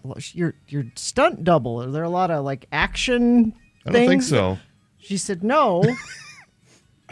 Frank Crystal appreciate this. Michelle Pfeiffer is afraid of horses.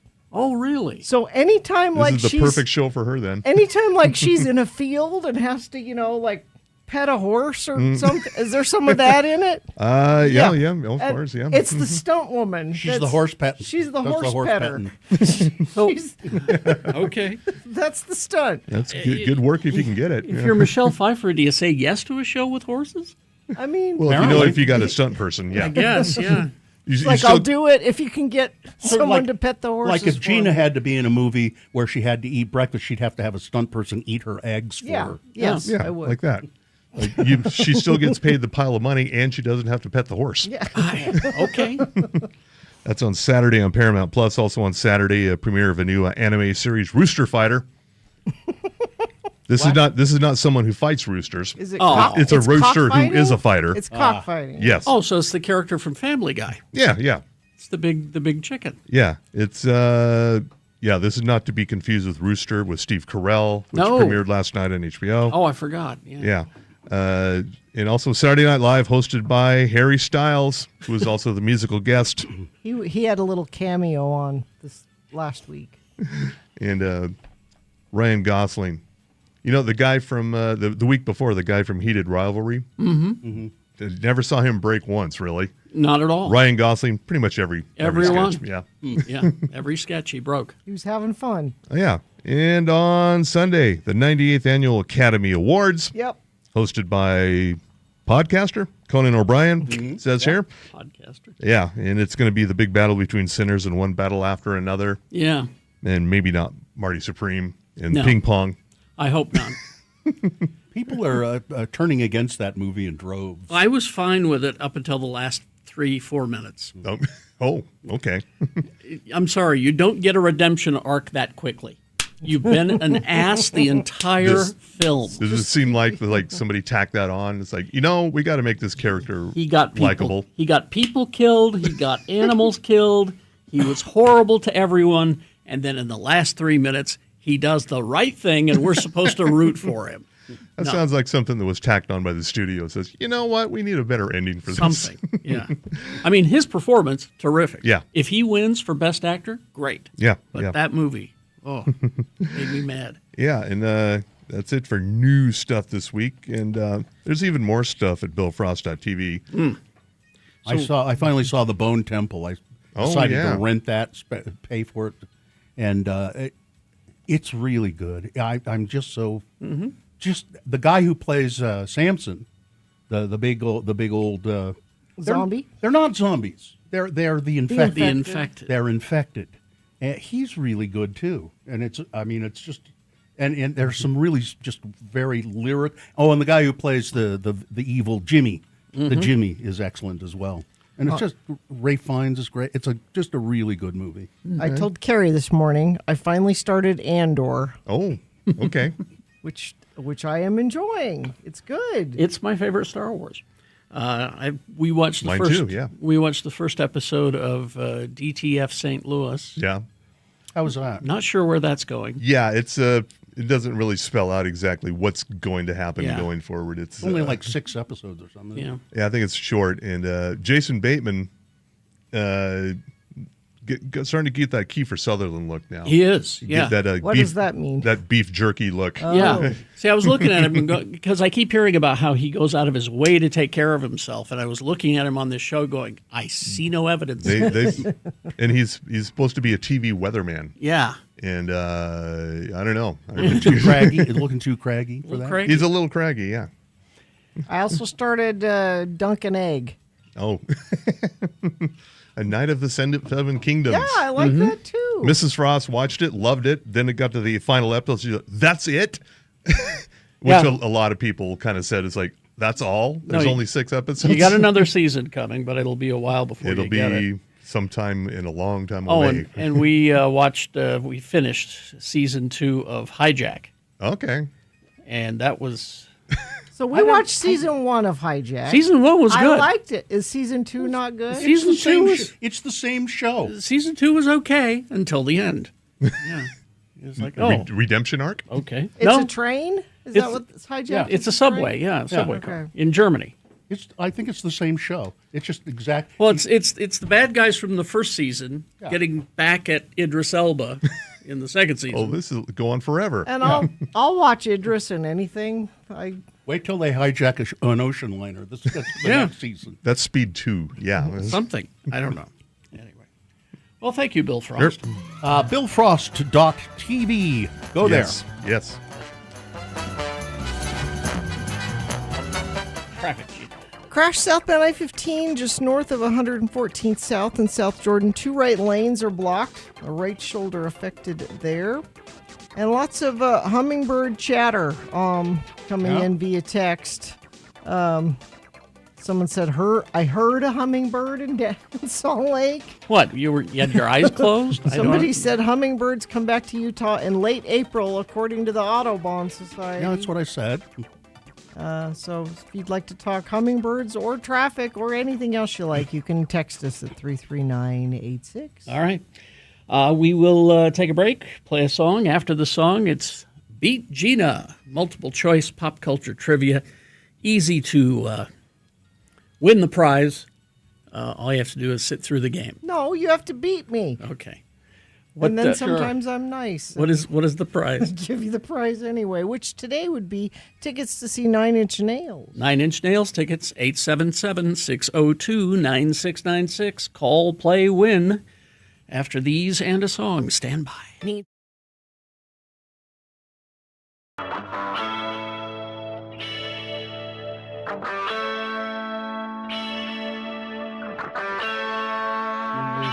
internet brought us a wonderful thing. I love cat videos, and this was one of my favorites. That's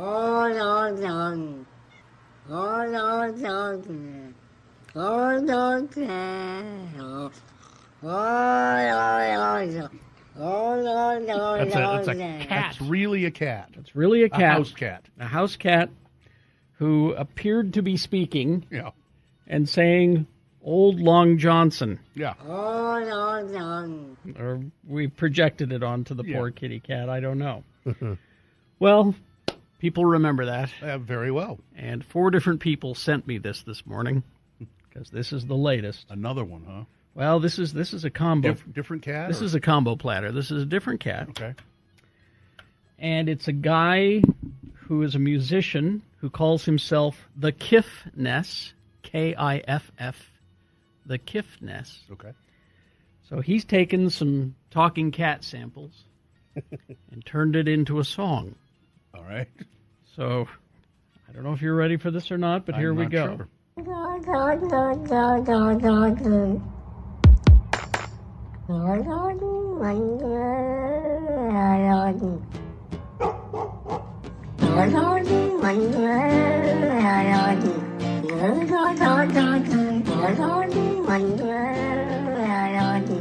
Oh, it sounds like Pearl Jam. It does, doesn't it? Now what he's captioned it. So the cat is saying, "Hold on to my fur, I like it when the dogs are barking." I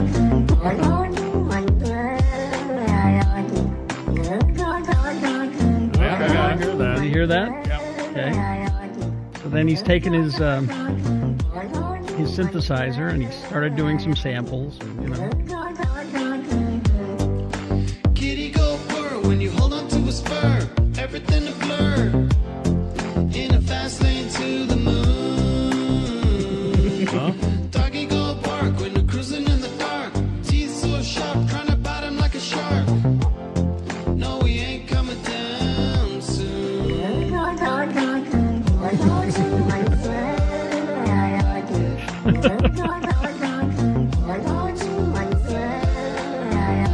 So there you go.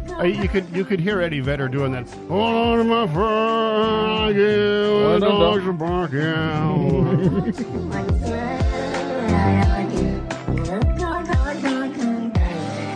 And then he's got a dog that it's growling at him, and he's manipulating the jaw to add a little background sound effects. A doggy don't like it when a cat like me is going through life successfully. So they make a big bark as I fly through the sky. Hold on to my fur, boy, don't you cry. Cause we're gonna make it now, break through the clouds. No more doggy barking, where are they now? It's easy to hear them when you're on the ground. But when you're up on the moon, you don't hear a sound. You don't hear a sound. Do you get the dog growl there? Yeah.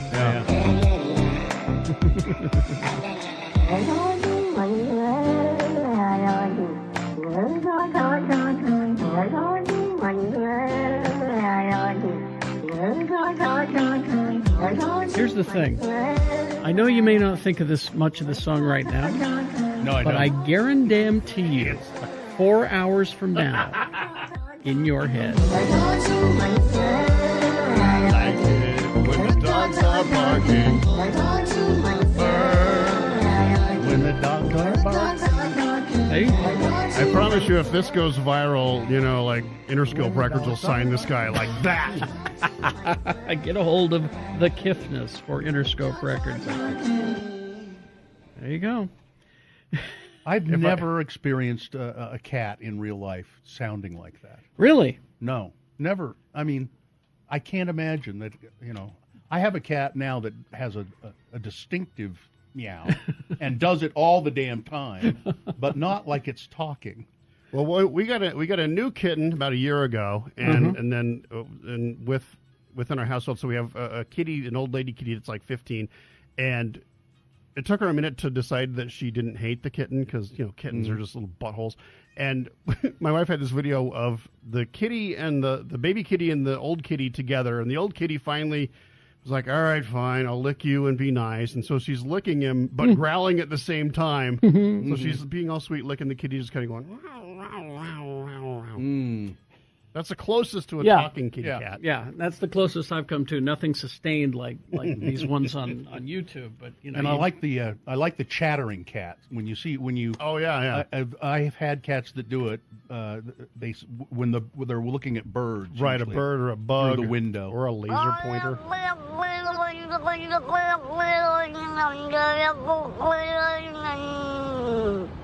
That's a cat. All right. No. Yeah.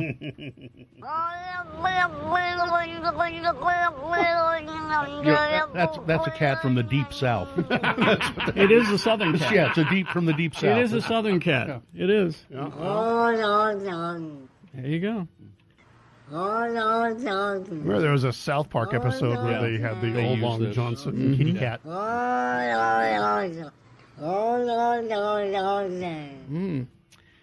People are asking for a link. No.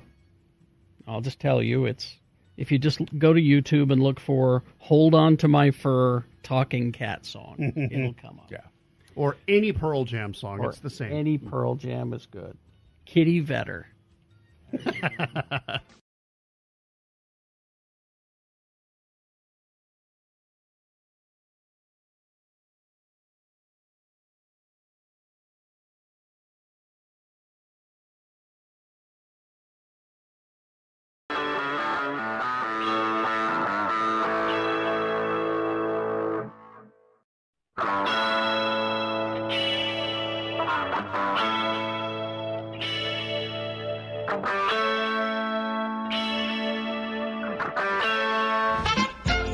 Well, we'll all enjoy beating Gina in just a moment. But first this. I'm your announcer, Johnny Olo, with this question. Yes? When you brush your teeth, do your gums bleed? Well... If the answer is yes, then you need Teal. Teal is the only leading dentifrice that does both.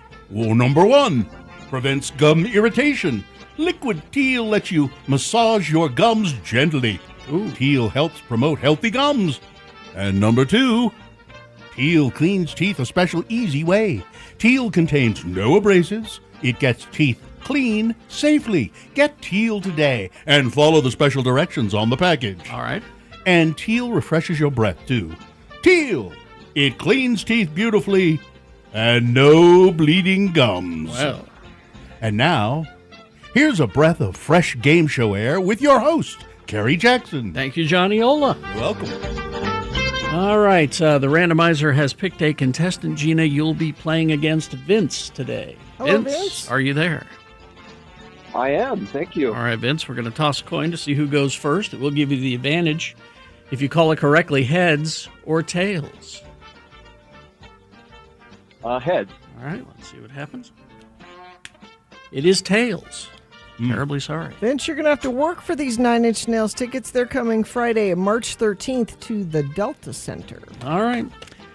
Because Gina won the coin toss, she goes first. First question is for her to answer on her own. Multiple choice pop culture trivia. If she gets it correct, Vince, she gets the point. If not, I hope you were paying attention, because I'll allow you to answer the same question. If you answer it correctly, you'll steal Gina's point away. We'll go back and forth till one of you has 3 points. I've got some leftover Watchmen trivia here. Okay. The movie and the comic. All right. All right. Gina, who was the only one of the main cast who was already familiar with the graphic novel before they made the movie? Okay. Was it 1, Patrick Wilson, Okay. who played Night Owl? Was it 2, Jackie Earle Haley, who played Rorschach? Was it 3, Byron Bowers, who played Doorman? or 4, none. We're from Hollywood, you nerds. I will say Jackie Earl Haley. Correct. That's a point for Gina. And now to Vince. Vince, all of the U.S. flags in the movie have 51 stars because in the film's alternate history, the U.S. won a war. What state was added for the 51st star?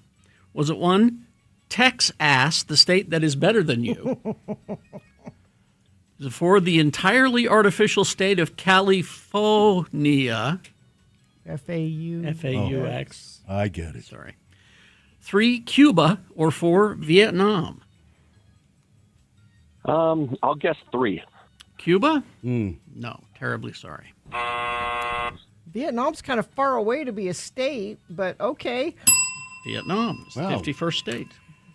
2 points for Gina, none for Vince. Gina controls the question. This could be bye-bye, Vince. Gina? Yes. Of all the Watchmen, Dr. Manhattan is the only one who never uses what? Okay. Is it 1, deodorant?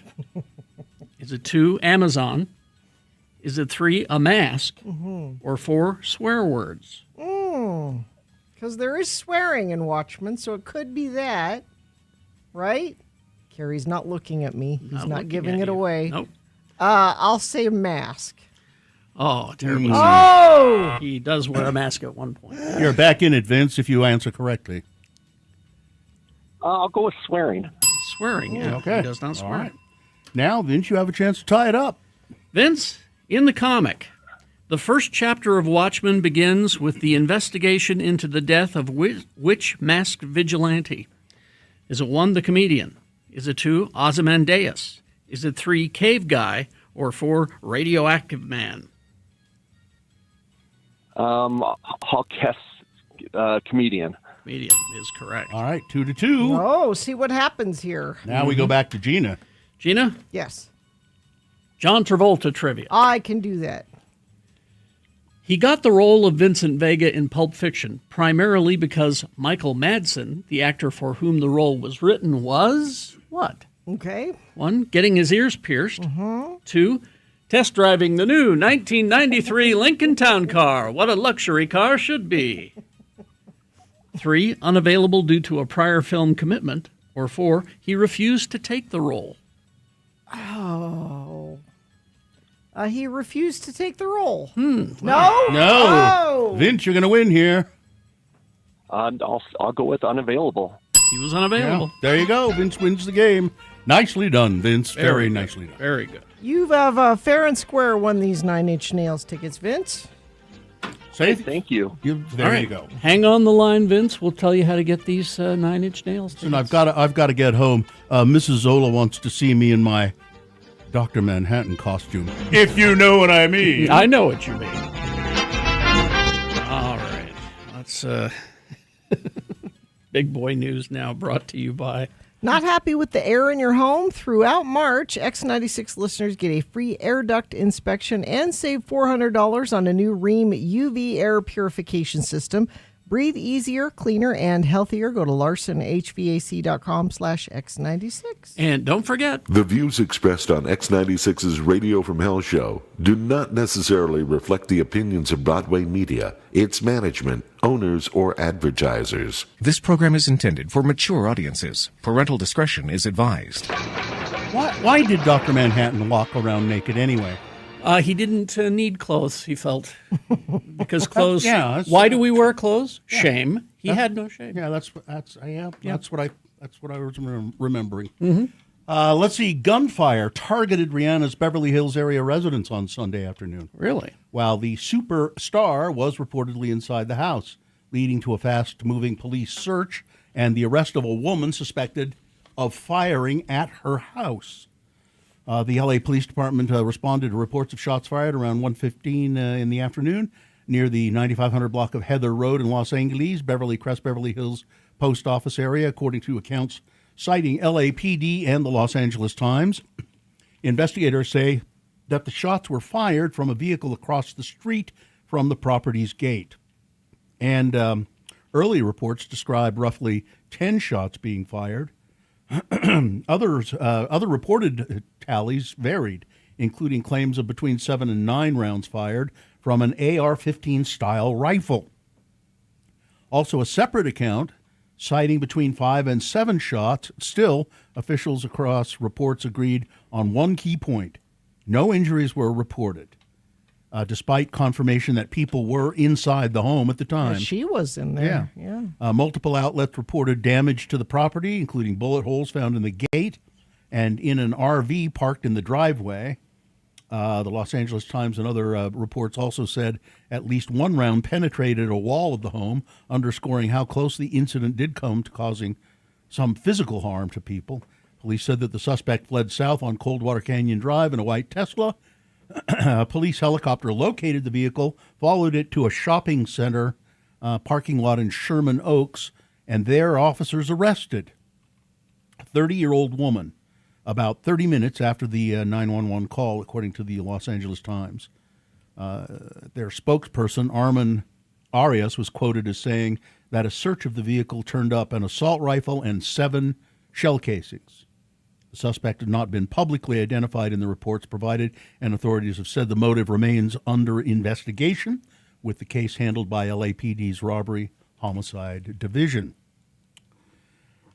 Hours after the State of the Union address, House Republicans introduced legislation banning LGBTQ plus books from public schools nationwide. Earlier this week, State of the Union address, I guess it was last week, House Republicans worked quickly to advance this legislation to ban books from public schools throughout the entire country.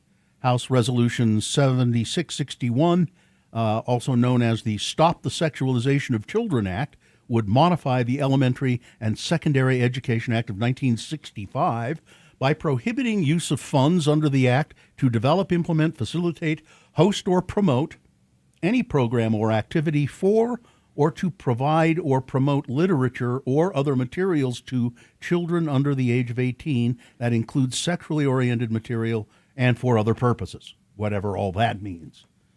The bill was introduced by House Republican Mary Miller, Republican of Illinois. It's an anti-trans bill. Tucked within its provisions are those that ban books for people under 18 that include sexually oriented material. This is the same vague language used in numerous states across the country to ban books from public schools and public libraries. This bill includes lewd and lascivious dancing as prohibited topics or themes. No such books for young readers exist, but facts don't matter to a regime seeking total and complete control. Exactly. And Trump has decided to tuck in the SAVE Act. The SAVE Act is the voting rights thing that they're trying to pass. Anti-trans stuff in that for some reason, which has nothing to do with Donald Trump says he won't voting. sign anything into law until the Senate passes the Save America Act that would implement stronger voter identification laws and proof of citizenship requirements nationwide. In a Truth Social post on Sunday, Trump said that he would not enact any laws until the flagship election bill is passed, making his most serious threat yet to his own agenda, because if Trump upholds his stance, it could delay the passage of key legislation, such as a spending bill to reopen the Department of Homeland Security, which has been closed for more than 3 weeks. And TSA's starting to feel the strain of that. Mike Lee, the main sponsor of the Save America Act, chowderhead, previously told the Deseret News that the DHS funding would likely need to get done before turning to the election integrity legislation. That's because Lee wants to revive an arcane Senate rule known as the talking filibuster to circumvent Democratic opposition, a strategy that would take weeks of debate and would delay the passage of other legislation. Call it the Save Republicans Act. Let's be honest. It's just an attempt. It's an attempt to control the elections on a national level. Yeah. Let's see. Utah's measles outbreak is growing, and 90% of the patients are unvaccinated. They are also surprised that measles is an infection that you quickly recover from. Sometimes. Many times, apparently. This woman said that she recently visited one of the communities in Utah seeing high numbers of measles to talk with people who'd been infected about their experience with the virus. Though she didn't specify which area, she said that the people she spoke with told her that contracting measles was much worse than they had expected. It is not a mild infection. It's not a mild virus. It is a severe illness. And they kept on telling me they wish they'd known beforehand how bad measles was so that they could have protected their family, she said. I remember, it was so many years ago, but I remember how damn sick I was when I was a little kid having the measles. It was awful. And awful. A lot of people get over it, but some people don't. And it's hard to know who's going to have that reaction. Some farmland owners in Heber City are speaking out against the Utah Department of Transportation over a proposed bypass corridor that they say would have significant environmental impact on an aquifer. Lauren Gersh, one of the largest landowners in the North Fields area of Heber City, said UDOT has been trying to fix traffic on US 40 since he was in high school. Almost 50 years that's been.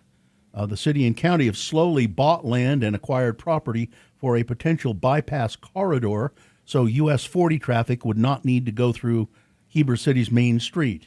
But after a recent environmental impact statement, UDOT has chosen a preferred plan that would route the bypass through the North Fields, a decision that landowners adamantly oppose. UDOT says that the preserved corridor has space limitations, and it would have failed to improve local and regional mobility with narrower and slower speed road designs. So Plan B would be to reduce Main Street congestion and regional traffic, minimize property disruption through fewer relocations. But the people who have land there, they don't want a road cutting through all that land. They just don't. The farmers most of the farmers are opposed to it. But UDOT keeps pushing it, so we'll see what happens there. A man was booked into Weber County Jail Friday night after police say he stabbed somebody in the throat. Yeah. Darnell Jackson, arrested for aggravated assault resulting in serious bodily injury and obstruction of justice. Booking documents say the victim found Mr. Jackson at his home with a female roommate, leading to an altercation that eventually led to somebody getting stabbed in the throat. When officers arrived, they found Mr. Jackson attempting to clean blood from the crime scene. The victim was taken to a nearby hospital for emergency surgery, and the victim identified Mr. Jackson as the one who'd stabbed him in the throat. I think that guy's the victim is going to recover. And finally, this story. No, there it is. 2 people were taken to the hospital in critical condition Friday night following the reports of being stabbed at a West Valley home. There's lots of stabbing in this news. Lots of stabbing. Well, there's two incidents of stabbing. West Valley City Police says that the investigation began around 11 p.m. A woman called dispatch saying, "I've been stabbed," identifying the suspect as someone she was in a previous relationship with. Officers arrived to find her with multiple stab wounds, took her to the hospital in critical condition. Investigators later tracked down a suspect to his home in Kearns, where he was found to also have multiple stab wounds. However, preliminary findings indicate they were self-inflicted. So what they thought is that he stabbed her, and then he stabbed himself a bunch of times. Yeah. God, I can think of no worse way to be. I'd rather be shot than stabbed. Anything but stabbed. All right, that's it. Sports, weather, traffic. Well, I am here to dispel rumors. Okay. What rumors? Jessica Alba and Joe Burrow are not dating, despite social media rumors linking the two after they were spotted in Vegas together. Hang on. Joe Burrow is a quarterback for the Bengals. Okay. That makes the story a little more. Well, it was coming in the next sentence. Oh, okay. Posts circulating about the actress and Bengals quarterback Burrow are a new couple after being seen together at 2 a.m. in Vegas. The chatter quickly picked up steam, especially alongside a photo that was posted of them at a gaming table. They just met each other at the table. They both happened to be there. 2 a.m. They're not dating. Uh-huh. This is not a thing. Yeah. Well, I feel better. Don't you? Yeah. I thought I you don't might. believe it. I think she can do better. Let's see. Tonight, you know who can do better? The Jazz. They could do better. Can they? They won't tonight, I'm sure. Golden State Warriors are in town. That's at 7:00. Utah Mammoth. They are on the road at Chicago. They played the Blackhawks today. Tusks will up at 6:30. Okay. That's your sports. Weather. Very warm today and sunny. 67 for a high. Overnight low 42. I slept with the windows open last night. Yeah, we did too. It got so hot. Cool down a little bit tonight, and tomorrow we'll only have a high of 58 with increasing clouds. Not going to see much out of that, just cool things down a bit for a few days. And then we're back up around 70 again by the weekend. Traffic, let me refresh this, give you the most up-to-date information that I can. Crash southbound I-15 31st Street in Ogden. Crash westbound I-80 5600 West in Salt Lake. Crash northbound I-15 south of Pleasant Grove Boulevard in Utah County. 2 right lanes affected there. And a crash southbound I-15 at 114th South. Also, Maddox and Perry has a hummingbird cake rotating as a special, and it's a huge piece. Really? So there you go. You have to go to Perry. Yeah, you go to Perry and get yourself a hummingbird cake. That's traffic. Haster Games for board games, Magic the Gathering, Pokemon, miniatures, dice paints, and more. Haster Games, 6831 South State, or HasterGames.com. Thank you very much. Let's see, 8:41, we will take a short break. We'll have some geek news for you. And don't forget, coming up just after 9 o'clock, it is the Boner Recap game. Just need to tell us who won the Boner, and you're going to win a prize. It's easy. All right, coming up. Stand by.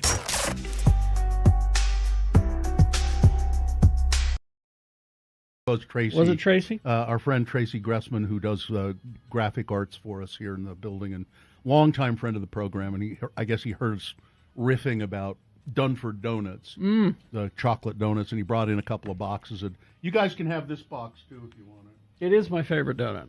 Here's the thing about the Dunfords, is that you can take them and put them in sandwich bags and freeze them individually. And then take them out. They're fine, huh? Let them thaw. Do you put them in the microwave? You can, Okay. but it's best if you let them assume room temperature. Okay. Then stick them in the microwave for about 15, 20 seconds. Carrie has a whole donut program. Nice cold glass of milk. Carrie's got a program for everything. I do. He has. My husband Carrie's a used- very particular. Carrie is I've come to know this of him over the years. He's very particular, and he does things. Usually does everything in a certain way. This is the way you do it. He's experimented. We had pizza over the weekend, and my husband said, he said, I'm using the Carrie Jackson method, and got out the cast iron pan. You take your leftover pizza. Yeah. Additional trick. That's what my sprinkle son it with a little water.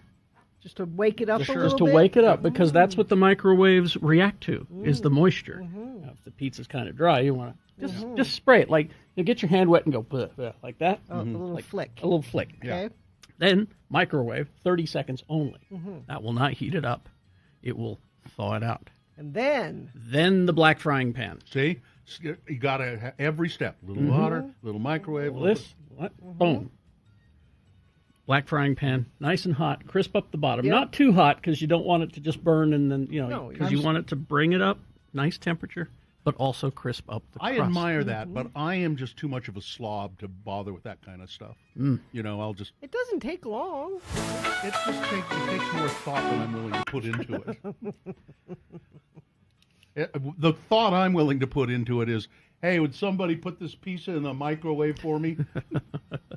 You're not living life to your fullest, then. No, I'm not. Let's see. I'm spry, though. Wet paper towel in the microwave works well, too? Yes, that's true. Oh, yeah. I live in Camas, but I buy the Dunford box at the grocery store. I don't go to the Chevron. Hey, Chevron, they're always out anyway. They sell out at the Chevron. Somebody said if you want donuts at that Chevron, you have to be there when they come out, or because they Now disappear. I'm curious, I know. because everybody's talking about the Camas. The Camas Chevron. We used to go up there into the woods and harvest poles for our fencing. Can you do that? Apparently we they did. We did when I was on the I feel farm. like that's something you can't. That's a useless question. When I was living on the farm, that's what we do. We'd get the big flatbed and Go out and chop down these trees. Just They're the right size. Just the right size Yeah. for fences. Can you do that? We did. I mean, you did it, but I don't know if you're supposed to do that. Maybe that's a better question. I'm from Camas. You think they were poaching We can Camas do it. poles? Yeah, maybe. I don't know if Dad had a permit or if probably we just did it. I don't know. I think he probably. I just says, we're going to Camas. Sharpen up your axe. Okay. Okay, Daddy. Exactly. Whatever you say, Daddy. Exactly. I smell a Mayor Mona Utah word. Are you writing it? Because I'm not. All right.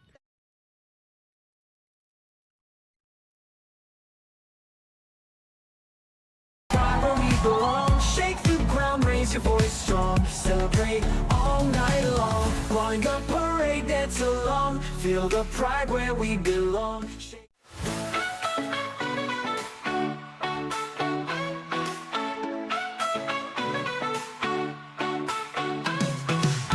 In the Clyde Collective we know how to have a good time, come show, colors, bright lights all aglow, watch and learn my friend, let's go. 8:46. Time for Geek News brought to you by. We heard from a friend of the program who said, I went to Cabin Fever this weekend. Good, you should go there. You can go there for cards, but it's so much more than a card store. Mhm. Locally owned and operated since 1982, located in the heart of Trolley Square, it's Cabin Fever. Thank you very much. Hey, Oh, that's not. That's not what you need. That's not what I need. I need this.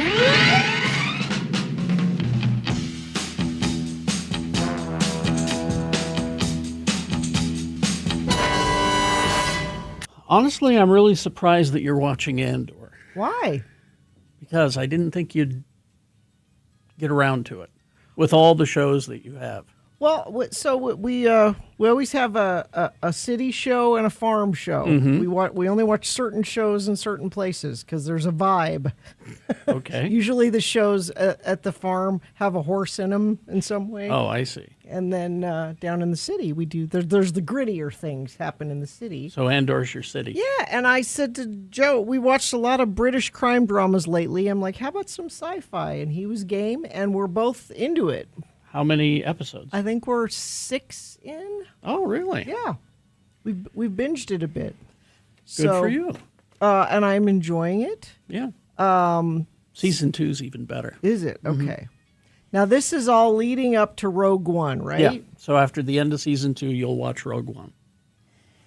And then it'll go after. And then Rogue One will go to original, classic Star Wars. Right. This could be a career. Yeah. But so how will they have another season if... Another season of Andor? Yeah. No, there isn't. Oh, I thought you said there was going to be. No, That's 2 it. seasons. That's it. It's done. Yeah. Because this is all leading up to, we got the, it's old, but we'll let them through that that thing. Yeah. Mhm. That's how they got to there. Okay. Are you at the prison yet? No. Oh, not yet. that's where it gets Okay. really good. I don't understand this concept of we watch one show up there and one show at home and one show at the, I don't. It's a mood, Bill. There are also specific drinks we have depending on the shows. So life was just one big cosplay for you, isn't it? No, it's just why there are themes. Okay. Let's see. Well, we got a trailer for you. I can only play you part of the trailer because the Federal Communications Commission is convinced you're all 9 years old and have never heard these words before. Well, I don't want to hear swearing on the radio either. So here you go. This is the final trailer for the 5th and final season of The Boys. My power is absolute. At heights no one's even dreamed of. But I have a bigger destiny. Oh, praise be. And what is it? Yeah, you should be frightened of what his bigger destiny is. Okay. There's a scene at the end of this trailer that really sent chills. Homelander sitting in the Oval Office. Okay. I have a lot of friends who stopped watching this show because it's too close to reality. I did. It's not a good distraction And from... I'm like, Handmaid's Tale is more, Yeah. at least this has got some superheroes, but no, the thematics of it all are very, it's like, it's the news. It's reading the news. In the final season of The Boys. Homelander. Who is not the good guy? He's Who wearing says, a cape, though. Who says he's a good guy? There are bros on the internet who think he's the good guy. Homelander is chasing immortality through the use of V1, the first iteration of Compound V, which is the serum that creates superheroes. Yeah. All right. You also get Gen V stars in there, Jazz Sinclair and London Thor. They're from that spin-off series. They'll be there with Starlight. Homelander turns to his biological father, Soldier Boy, Jensen Ackles, for assistance, as Carl Urban's Billy Butcher is still grappling with his newfound soup powers from a cancerous tumor that arose following him taking a temporary dosage of Compound V. Oh, really? Yeah. If you can't beat him, join him. And then you beat him. He still doesn't like them. Right? No. He's going to get rid of. It's going to be him versus Homelander at the end, and I have a feeling that neither of them will live. But the log line for season 5 reads: the 5th and final season, Homelander's world, completely subject to his erratic, egomaniacal whims. The news. Now, what's his name? Stewie? What's he doing? Who? Isn't that his name, Stewie? Huey? Huey, yeah, Huey. I knew it was something like that. Well, Huey, Mother's Milk, and Frenchie are imprisoned in a freedom camp. A freedom camp. You know, the news. A freedom camp. Annie struggles to mount a resistance against overwhelming soup force. Kamiko is nowhere to be found, but when Butcher reappears ready and willing to use a virus that will wipe all soups off the map, he sets in motion a chain of events that will forever change the world and everyone in it. It's the climax, people. Big stuff's going to happen. Season 5 will hit Amazon Prime on April 8th with 2 episodes, and new episodes rolling out weekly until the finale on the 20th. So there you go. Is what's-his-name still having relations with an octopus? What? Is that a thing? Yeah. Yeah. Oh. It's their version of Aquaman. Yeah. Okay. What's his name? The Deep. The Deep, that's right. Yeah. I think the octopus died. Oh, no. I think it was killed. I think they were very close. He's riding a hammerhead shark in this one, Oh, okay, in this cool. trailer. But did you ever see The Wild Robot? There's a. No, I saw a little bit You of have it. a picture of it for. There we go. Yeah. It was really quite good. I haven't seen it, but I remember that it was well liked. And it's a movie designed to make you cry throughout. You know, there's going to be a sequel. Roz and Bright Bill, stars of one of the better animated films in recent memory, returning with a new director. Wild Robot. Let's see, we got it's in development. DreamWorks Animation. Troy Quane of Nimona is coming to direct this. So the original director will be gone. Apparently it's a series of books, and I didn't know that. In the second novel, Roz is assigned to a dairy farm where she eventually reveals to the animals that she's more than just a robot. Things take a turn, and her son Bright Bill returns to help save her and the other animals. So it'll be years before we see that, but I just wanted to tell you about it because it was really quite good.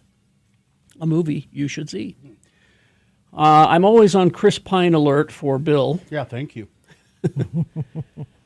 Chris Pine, Iona Bell, Ray Winstone, and Sophia Botella are attached to star in Yeti. All right. What? It's not about the coolers. Oh, no. Is it about? It's about the Bigfoot. A survival. It's called a survival thriller. This is from Netflix. Okay.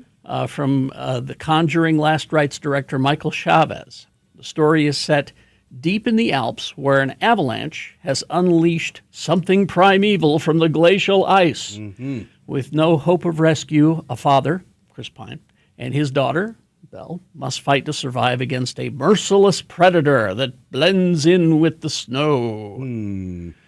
So yeah, there you go. Yeti. Might be interesting if you had it about the coolers, but anyway.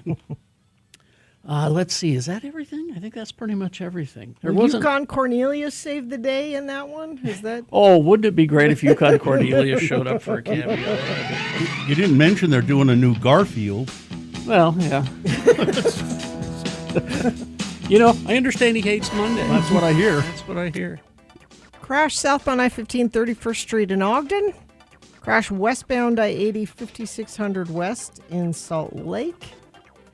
And crash northbound I-15 just south of Pleasant Grove Boulevard in Utah County.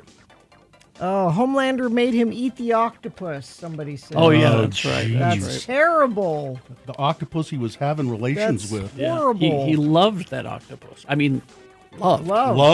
Loved. You can send us updates on shows or traffic or whatever you're seeing at 33986. People wonder why I didn't mention lanterns. I did that on Thursday last week. All right? 'Cause that's when the trailer dropped. Let's see. 8:55, KXRK Provo. We're going to take a break, play a song. After the song, it is the Boner Recap game. Easy to win the prize. All you got to do is call us and tell us who won the boner. It's easy. If you were listening, you know. If you weren't listening, I would cheat today because it was kind of an unexpected win as far as I'm concerned. It's unusual voting today. Yeah, and that too. So go to x96.com, look for the box that says Boners March 9, 2026. Click on there. The correct answer will be revealed who won the boner this morning. And what is our prize? Prize is, well, we have a Radio from Hell chicken bucket, which has a T-shirt, a mug, a tote bag, tiny plastic chicken, and we're going to throw in a pair of tickets to Broovies. So you will have to be 21 or older to win this prize. So you get those Broovies tickets and the chicken bucket at 877-602-9696. And all you got to do is tell us who won the boner this morning. All right? That's pretty easy to do. 877-602-9696. Give us a call. Let us know. UtahAdvocates.com. You know, if some other driver's negligence has left you with injuries, medical bills, and you could be, for instance, not able to work because of this other driver's negligence, you need to really contact the advocates. 801-355-5550. There is no obligation for... you can talk to them on the phone. You will talk to an attorney. They can determine on the phone, I'm sure, whether you have a case. And if they take your case, they don't charge you any money then either. They just get you a settlement. And then that's how they get paid, by getting you a settlement. It's the advocates. 801-355-5550. You can call them 24 hours a day, 7 days a week. And you'll talk to a lawyer almost immediately. Oh, yeah. When you do that. Now, if you're shy, you can chat online 24 hours a day, 7 days a week. Just go to UtahAdvocates.com. Vaxildan, our radio pup, finally has a sponsor. It's Zero Res, and this time of year... A couple of minutes here if you've got anything. Somebody here says in texting, Jelly Roll is terrible. All good songs, I think it probably means all of his songs, sound the same. He's always a sinner and then whining about it. Yeah. He's done some living. He testified before Congress about fentanyl. He used to sell it. Yeah, he used to sell it. Yeah. He's like, I've been on that side of it. Yeah, he's a heavily tattooed, rather heavy guy. Yeah. That's where the Jelly Roll comes from. Yeah. I thought he was British.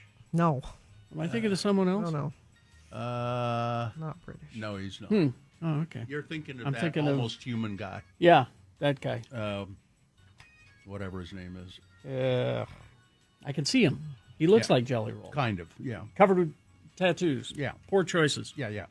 Covered with Rag and Bone Man. Rag and Bone Man. Yeah, that's who I was thinking of. That's a good song. That is a good song. Oh, let's see. Any plan? I'm just waiting for vacation. That's yeah. You're not going to go anywhere, right? Because you just went on a cruise. Well, you should go somewhere. See, Sue's got to work that whole week. It's spring break is what we're talking about. Spring break. And so... You can pick a different one. I was thinking about maybe going to Disneyland by myself again. Oh, okay. Sue suggested that last night. Is there stuff you didn't have time to see while you... Lots of stuff. Why don't you go to Disneyland? Yeah, maybe I will. I don't know. I'm going to go to Puerto Vallarta. Are you Airbnb-ing or hoteling? Oh, he's cruising. Going to a resort. So we're going to go to Cancun, And I'm thinking about taking the kids. Do you remember when we went there and we went to that natural water park? Yeah, it's Shellha. Yeah. Where you floated down the I didn't river? go, but I heard. Oh, you didn't go? No, I didn't go, but I heard good things. Shellha It was was fun. incredible. They had. Or did I go? They had a great huge lagoon The there. trip was a blur, where I'll tell you. where you could snorkel Mhm. with all these Mhm. different kinds of fish. Yeah. They had a baby manatee there that they were taking care of. But you can float this river. Yeah. And the water's pretty warm, if I remember Yep. correctly. Very And nice. So we might do that. It's an artificial river, but it's very well done. And they have a gift shop. A gift shop. Well, but you know, they thought of everything, didn't they?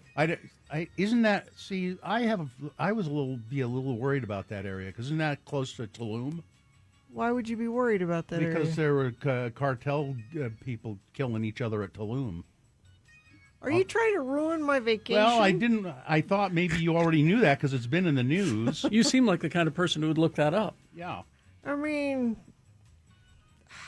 I don't know. What was it Puerto Vallarta or Cancun where we went to the Congo Bongo? What's the Congo Bongo? Because I don't think. Oh, I didn't go to that. You didn't go. I don't think that was where the Spider-Man and Green Goblin flyover happened. Yeah, no. Was it Cancun? I or- think it was Cancun. Was it Cancun? Yeah. Because that was a great time. Oh man, I. Are you drank- sure? You sure it wasn't? I might have been Mazatlan. Was it Mazatlan? Yeah. I can't remember.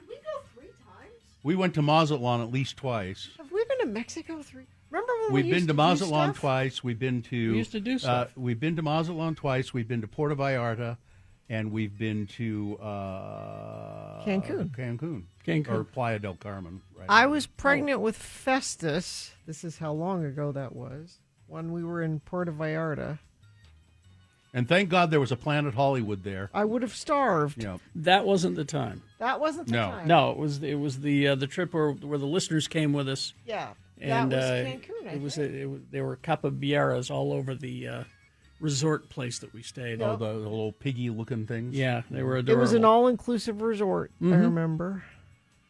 And I remember that resort like served the same food every day, Every day. all day. It But- was like the same buffet.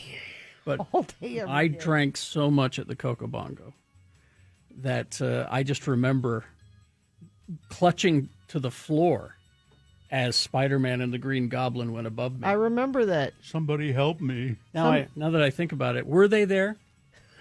I feel like they were. I had heard No? other people talking At about some it. point, my wife and her friend Jiwan were down on the bar dancing. Mhm. I remember at some point. Yeah.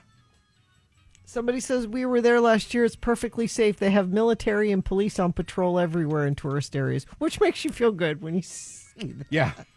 The Coco Bongo is in Cancun. Ah, there we go. That was the trip. I lived- 2009. Yeah, because Steph. Oh, went. yeah. Okay. Playa del Carmen. Playa del Cancun. Carmen trip. Yeah. Yeah. And somebody says Shellha 2 years ago, all inclusive with food and booze now. Yeah, I don't think they had booze when we were. It's been quite a while since we Oh, were there. I'd forgotten they have you could they have a hotel at Shellha. I don't remember that, but I just remember going there, and that's where we got that bottle of tequila. Yes, with our picture on it. Yes. Oh, that's right. I And forgot I about that. think it might have been Puerto Vallarta where I went. Sue and I went and stayed at an all-inclusive where they did the turtle release thing, Well, which the ba- was absolutely amazing. The baby turtle they hatching. they had baby turtle eggs on the beach, and then they let us go out and release the baby turtles Oh, into the wow. ocean. And I remember they were so cool because they were just like a 50-cent piece, Mhm. just. And you'd say, okay, put them down. They have to crawl in. They have to earn. You can't just drop them in the water. You can't just put them in the water. And I remember leaning over to the guy who was in charge of the thing, and I said, so what are the odds? Oh. Yeah. And he goes, oh, not good at all. Oh, they get eaten immediately. I'm like, so how many have we released? They said, well, we've released about 100. He says, 5. Oh. Yeah. Carrie, the show they got great shows at the Coco Bongo. What's They've happening? got the Samba show. They've got The Mask, like Jim Carrey. Yes, The of Mask. course. Then they've got the 300. I think that's like the. This is Sparta! Yeah, that. And a Beatles show. And a Beatles show. Not the Return of Spider-Man and the Green Goblin. It doesn't. No, because that was really cool. And I think they're like sort of, Cirque du Soleil style extravaganzas. Somebody says, "Would you guys broadcast from other places?" I'd want to know, would friends of the program want to go on a trip with us somewhere again? They have in the past. Yeah. Is that something people would want to do? Yeah, we'd do shows from there. Yeah. Yeah. I'm just throwing it out there. All right. Who knows? Vaxildan, our radio pup, finally has a sponsor. It's Zero Res, and this time of year brings a lot of dirt and things through your house, damaging your carpets. Vax says book your carpet cleaning appointment today. Not only do you get the 4th room free, but your animals will thank you with extra love. Go to zerores.com today.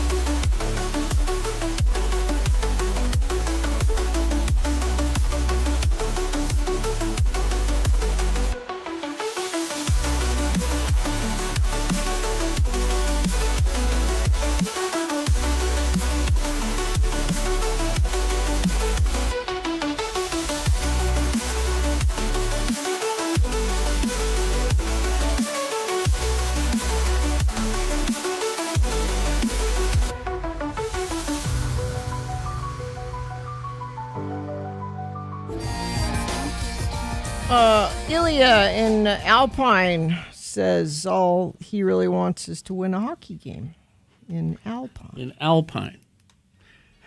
Okay. It's heated rivalry. Oh, is that what you were doing? Oh, okay. Are you watching that show? No, I should. I have been told I should watch it.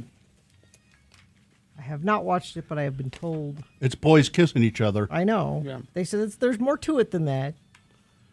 Okay. It's hockey, so that's why I'm not watching. Because you don't care about that. I don't care about sports. Yeah. So.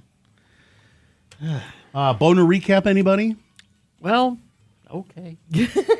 877-602. Oh, we've already got somebody, don't we? Yes, Tyler is here. Tyler, hello. Hello. Hello. What are you doing, Tyler? I'm doing good today. How you guys doing? No, what are you doing?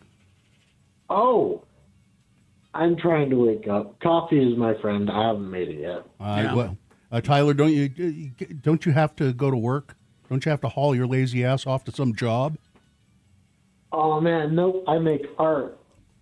He makes living, art. So. You make art. That's nice. What sort of art do you make, Tyler? I make a lot of stuff with photography that I take of Urban Decay and then I try to add to it. Okay. Well, we all need somebody to add to Urban Decay. Let me tell you. Is there a place we can see this, like a website or something? Oh yeah. happy_emo_art at Instagram. Okay. Oh, okay. All right. Need to take a look at that. Maybe we'll take a look. Emo art. See what we got. Tyler, what we're going to do here is the boner recap, and I'll read the 3 boner candidates that we had earlier today, and then you tell me which one was the winner, and you'll win a prize. What is that fine prize, Gina? Well, it's a Radio from Hell chicken bucket with a T-shirt, a mug, a tote bag, a tiny plastic chicken, and a pair of tickets to Broovies, Craving Movies and Craft Beers. Broovies Cinema Pub, 677 South 2nd West, serves great food, drinks, first-run movies, all from your seat. Must be 21 or above with ID. Mention X96 for 2-for-1 admission. Go to broovies.com for more information. You know, Tyler, I bet you could make that chicken bucket part of Urban Decay really easily. Mm-hmm. I'll make that part of the thing I'll bring you next time. All right. Did you hear the boner candidates earlier? Yes, I did. And I was pretty... things are frustrating. Yes. Yes, they are. Yes. So we had boner candidate number 1. Smile, it's Armageddon time. This is hundreds of, about 110 actually, service members from across every branch of the military, and more than 30 different installations have reported commanders framing the Iran war as fulfillment of biblical prophecy. That pattern is consistent with what we've seen from the top of the Defense Department, prayer services at the Pentagon, affiliation with pastors who advocate Christian theocracy, a Bible that preaches divine obligation to support Israel, end times, and it didn't infiltrate the military. It was invited in. Because you're supposed to get, let's see if I got this right, all the Jews have got to be back in Israel. They've got to convert to Christianity, and the ones who don't are killed, right? Isn't that how it works? I don't remember exactly. In the Bible? It's I know is we're going to have the rapture. That's what. And then that will bring Jesus back. Yeah. And then that was boner candidate number 1. Number 2, when Fox News says it was an honest mistake, you know that it was neither honest nor a mistake. Donald Trump was at a dignified transfer ceremony for U.S. soldiers who've been killed in the Middle East war. I think it's 6 now. And their bodies were brought back to this country, very solemn ceremony, and it is the leader's job to be there and oversee it. And he was wearing a baseball cap the whole time. Baseball cap. Not just a baseball cap. USA. His that you can buy at his merch store, his hat. You can buy. That was boner candidate number 2. Oh, and then Fox News ran footage of him at an earlier event where he didn't have a hat on at all. He had no hat. And they tried to pass that off as him being at the receiving ceremony, which it wasn't. And then boner candidate number 3, getting busy in the porta potty. It's just what it says. A guy having sex with he's on like a chain gang or something, and he walks away from the and goes over to a porta potty, and there's a couple of ladies over there, and he has sex with one of them who herself had been incarcerated just about a month before. Now she was free. So, they just got busy in the porta potty. Those were the 3 candidates right there, Tyler. Which one was the winner? Number 1. Yep. They all got over 100 votes, which is very unusual. Yeah.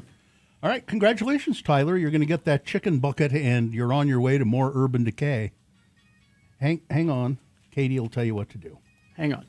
There we go. On your way to more Urban Decay. Did you find his I did. art? It's photographic art? I mean, this looks mostly like painting to me. But.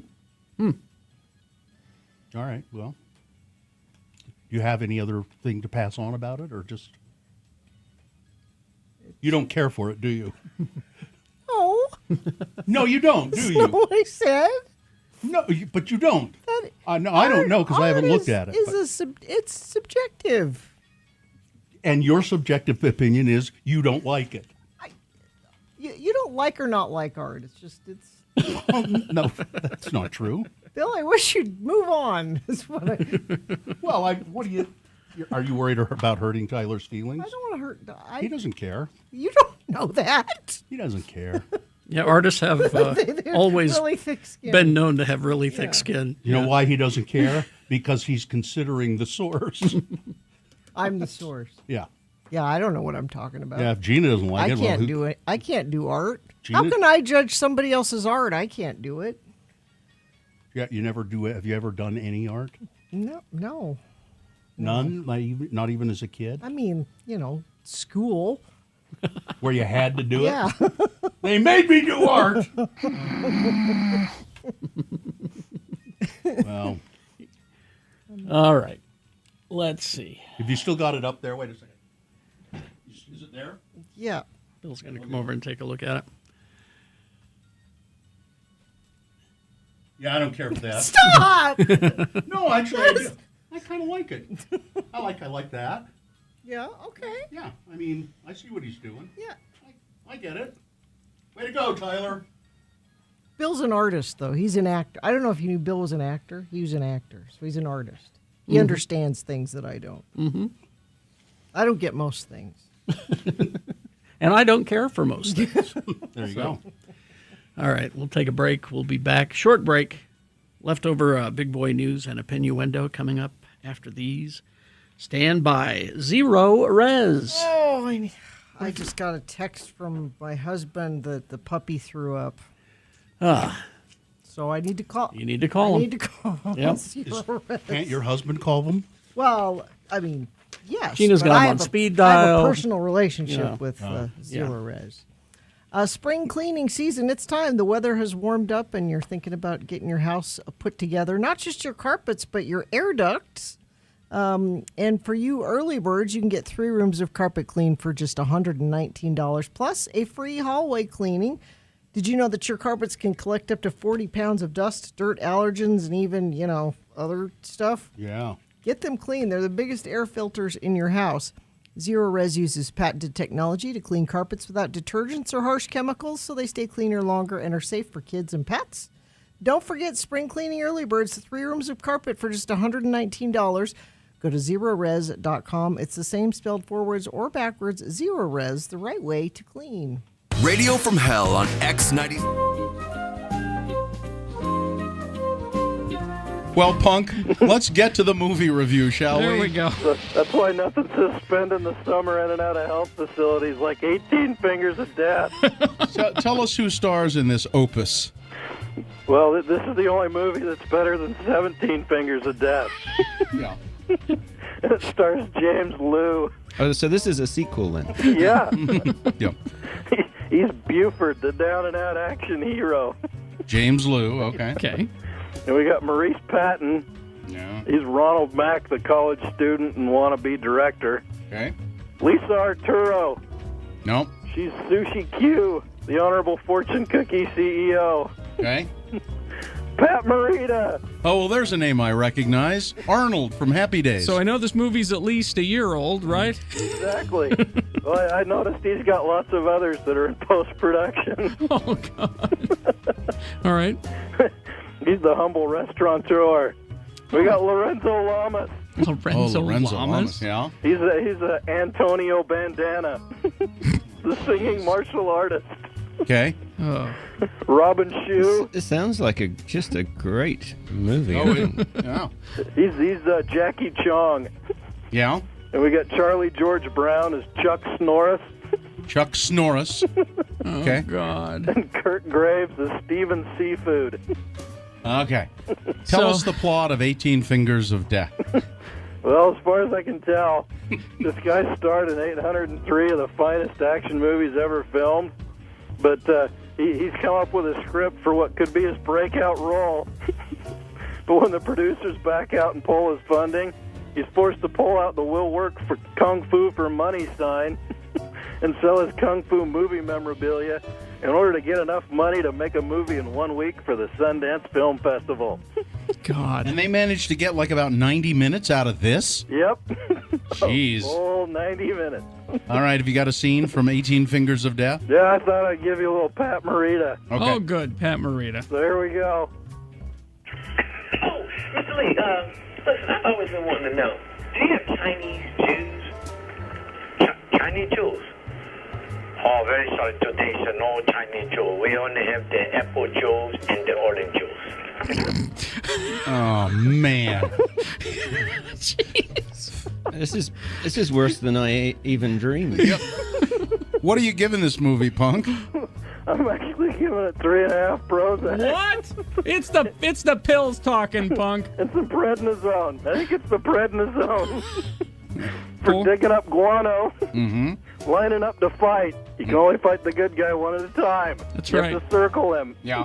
Feathered hair, the drunken bastard, Bong Fu the series, a wicker basket beaten, bow tie in the kitchen, cowboy Fu, a fallen in love montage, an attack midget, and yes, learning to speak out of sync.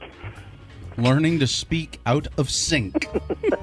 All right, and what junk food are you going to have while you watch this movie? I think you need to gather a few Lynn Wilson's meat and cheese burritos with extra cheese and onions. You can mix in the Durkin's French fried onions as you need. A nice meatball hero, some Rainbow Twizzlers, a bunch of Starburst, Reese's Pieces, a bag of Honorable Fortune cookies, and, yes, a nice cold canister of Lost Energy drink. All right, Punk. Wow, sounds lovely. For those of you that are lost. All right. 18 Fingers of Death. The movie that's better than 17 Fingers of Death.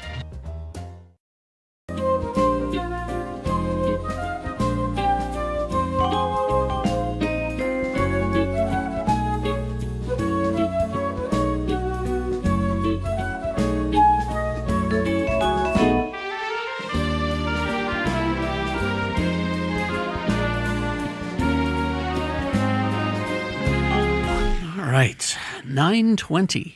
Let's get to some big boy news and opinioendo brought to you by Clark Planetarium presents Lost Wolves of Yellowstone, a breathtaking IMAX journey into the dramatic reintroduction of wolves to Yellowstone National Park, an epic story of survival, controversy, and the wild's return. Tickets at clarkplanetarium.org. And don't forget, The views expressed on X96's Radio from Hell show do not necessarily reflect the opinions of Broadway Media, its management, owners, or advertisers. This program is intended for mature audiences. Parental discretion is advised. Thomas? oh, well, that's my news intro. I need my news intro. Well, get it. Go. There it is. Gina, history professor Helen Zoe Veit's new book, Picky, How American Children Became the Fussiest Eaters in History, Yeah. traces modern eating habits to the 1800s reform movements. Children historically ate spicy relishes, pickled vegetables, organ meat, Organ meat? Ugh. and raw oysters without complaint. High childhood organ meat. High childhood mortality rates had led 19th century reformers to blame diverse diets, promoting bland foods despite lacking any scientific evidence. So the children are dying at a high rate. That must be because of the spicy spicy stuff? food. They have to eat bland food. Celebrity pediatrician Dr. Spock furthered this trend in the 1940s, attributing picky eating to psychological issues. That's true. Post-war abundance, processed kids' foods, and marketing to children created today's finicky eaters. Yet recommends ensuring children have pleasant pre-meal hunger, repeatedly offering rejected foods, and maintaining parental confidence. Parental confidence? She emphasizes, you're confident. No, that you'll your- like that. Eat it. No, confident that your kid is not going to keep rejecting food and starve to death. They won't do that. Historically, kids are naturally curious, appreciative, eager eaters, but cultural shifts changed Americans' dining habits. When you think of all that Gerber stuff, that was, I used to, when I was little, I would eat hot dogs. That's all I liked was hot dogs. And my mom took me to the doctor, and she said, all she'll eat is hot dogs. What do I do? Mm-hmm. And the doctor said, give her hot dogs. Breakfast, lunch, and dinner. She'll get sick of them. And I did. According to, oh no, I don't want to do that story. Never mind. I'll do this one. Metallica. The metal icons announced their stint, of course, at the high-tech sphere last month, initially confirming a run of 8 dates between October 1st and 31st. Earlier this week, James Hetfield and company teased that they would probably be adding further shows, 6 more, to the Life Burns Faster residency due to unbelievable demand. Although at that point they didn't confirm the new dates, now they have gone further by bringing the total number of shows to 24, including a pair of shows on November 5th and 7th, as well as January 28th and 30th, February 4, 6, 18, 20, 25, 27, and into March. The shows come in pairs with 2-night, no-repeat packages available for the full weekend experience. I should really do that. The full weekend experience. The full? Yeah. Dee Snider said he took too much inspiration from a conversation with Iron Maiden frontman Bruce Dickinson, which prompted him to try to stage a comeback with Twisted Sister. Snyder confirmed last month that he wouldn't rejoin, though. He wouldn't rejoin his bandmates for a reunion 10 years after they retired, citing health reasons. But Sebastian Bach is now replacing him. And he's perfectly fine with this isn't like, the band's fighting and they found a new. This is with his blessing. He signed off on it. And Snyder's sick, so he can't do it. Yeah. Is he going to wear the makeup? So he posted a picture of himself in the makeup. I don't know if that was just a joke or if that's really what he's going to do. I don't know. I thought that was the gimmick. So maybe. I saw a picture of it. My algorithm is different than your algorithm. Yes, that's why I come to you. Wendy's is hiring a chief tasting officer. Chief tasting officer. Chief tasting officer. It's $100,000 a year. The role will involve job will involve tasting menu items and creating video reviews, with duties being primarily remote, except for occasional restaurant visits. A company representative confirmed the position's legitimacy, noting it's advertised on a dedicated website rather than corporate hiring channels. So this is an influencer that they're hiring. Kind of, yeah. No professional experience required, though applicants must submit creative videos and be comfortable with on-camera describing food. Requirements include, quote, a human mouth, a pulse, and some opinions. Oh, it's a joke. They're being funny. They're but I mean, they're serious. I think they're serious about hiring the place, but they're making fun of the McDonald's CEO who I see struggled to eat the big arch. Who took a tiny bite of the big arch burger. And see, okay, so maybe they did that and filmed it. You'd think somebody would have said, "Yeah, we shouldn't post this. This isn't good." But exactly. Like maybe they thought it was a good idea to do it, and then you do it and go, "Oh yeah, he looks like a moron." We can't. I think he's post he's the CEO, and they didn't dare tell him that. Steph says, "Boo to Wendy's. They switched to shredded lettuce." Oh, darn it! Had no idea. Well, here's the perfect guy for that job, though. His name is Prathrab Muniandi. He's from Malaysia, and he has entered the Guinness Book of World Records for having 42 teeth in his mouth. Oh. Exceeding the typical 32 teeth by 10. People usually just have 32 teeth. He's got rows of teeth like shark. Yeah, 10 more. Muniandi first noticed his unusual dental situation during a 2021 family gathering when relatives said, we should count your teeth. You got a lot of teeth in there, Let's son. count them. Dental x-rays reveal 4 additional teeth still developing beneath his gums. Earlier 2023, all 42 teeth had emerged. Fortunately, most of the teeth grew straight without any complications. The extra teeth cause him no problems and remain largely unnoticed. And he doesn't until look like he he mentions has them. an extra, like, Freddie No. Mercury with his big mouth. He doesn't have Freddie Mercury he's got, mouth. He's No. just kind of a regular size. Like I said, it's all underneath. It's, Let's see. Michael Stipe made a rare live appearance at the Brooklyn for the REM tribute show. Now, you know who does the REM tribute show? Oh, yeah. Michael Shannon. Michael Shannon, the actor. Michael Shannon and Jason Narducci. Yeah. They do REM songs. Stipe sang 2 REM songs with them, the 1986 deep cut These Days and The Great Beyond from the Man on the Moon soundtrack. This is the first time Stipe has sung those songs, he said, since probably 2008. Michael Shannon and Narducci have toured the U.S. as an REM tribute act for several years, celebrating the 40th anniversary of the 1986 album Life's Rich Pageant. REM members have joined them before, frequently joined the tribute shows over the years, including a 2024 performance at the 40 Watt Club in the group's hometown of Athens, Georgia, which featured all 4 original band members reuniting on stage for the first time in 20 years to join Michael Shannon and Narducci. And Paramount, Gary, has ordered new Garfield animated series, Paramount Plus. The show, produced by Nickelodeon Animation Studios, draws inspiration, of course, from Jim Davis's original comic strip and showcases Garfield's sarcastic, lazy personality. Sarcastic? The project, which has spent 7 years in development, marks the first Garfield animated series since 2009's The Garfield Show on Cartoon Network. And, what about the movies? Lamorne Morris. Well, I don't know. He says Morris is best known from Saturday Night Live, his Emmy-winning role in Fargo, and his cat-loving character on New Girl. I don't know who he is.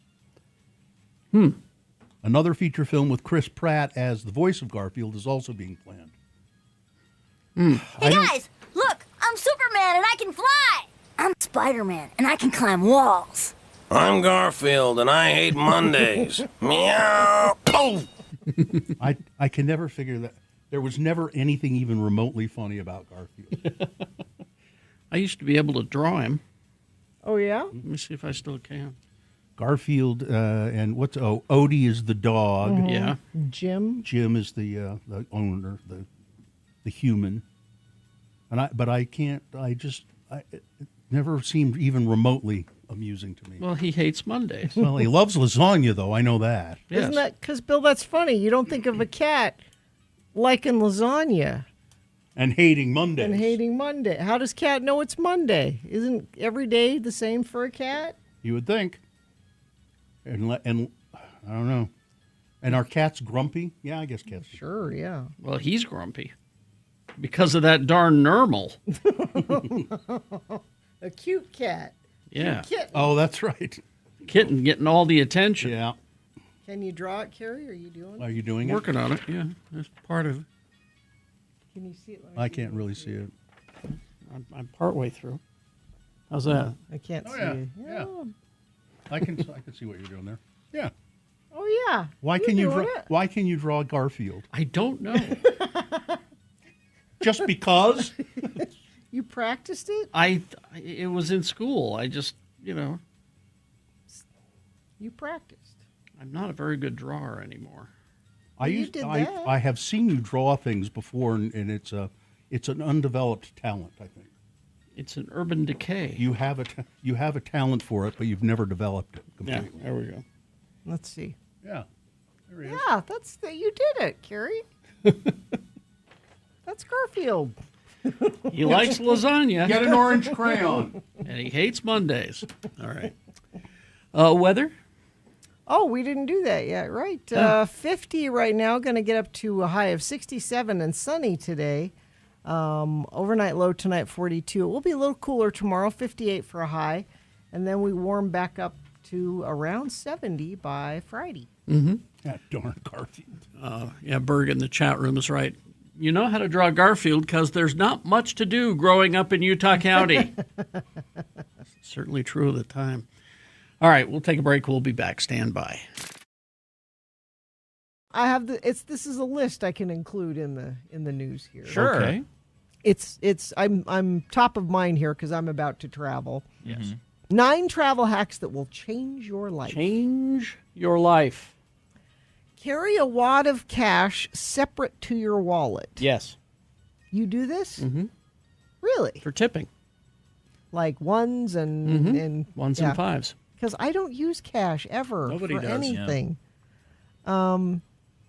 They also say it's good to, if you get in a situation where someone's trying to mug you, you can have some So here- side cash here. That's all I have. And then they're this more wad of likely to cash. just grab it and go. Yep. Because, yeah, they wouldn't go after your phone or the wallet or the big wad of cash is the apple of their eye. Oh, yeah. Untraceable. They say bring your own sunscreen. Don't say, oh, I'll buy it when I get there. Usually a good idea. Yeah. Don't ask strangers if you can borrow their sunscreen. Well, and it's usually if you're going to a resort and you think, oh, I'll go to the gift shop and buy sunscreen, it's outrageously expensive. Mm-hmm. Brush your teeth as soon as you land. This I don't get. I'm not going to go in the airport bathroom and brush my teeth. What's their reasoning?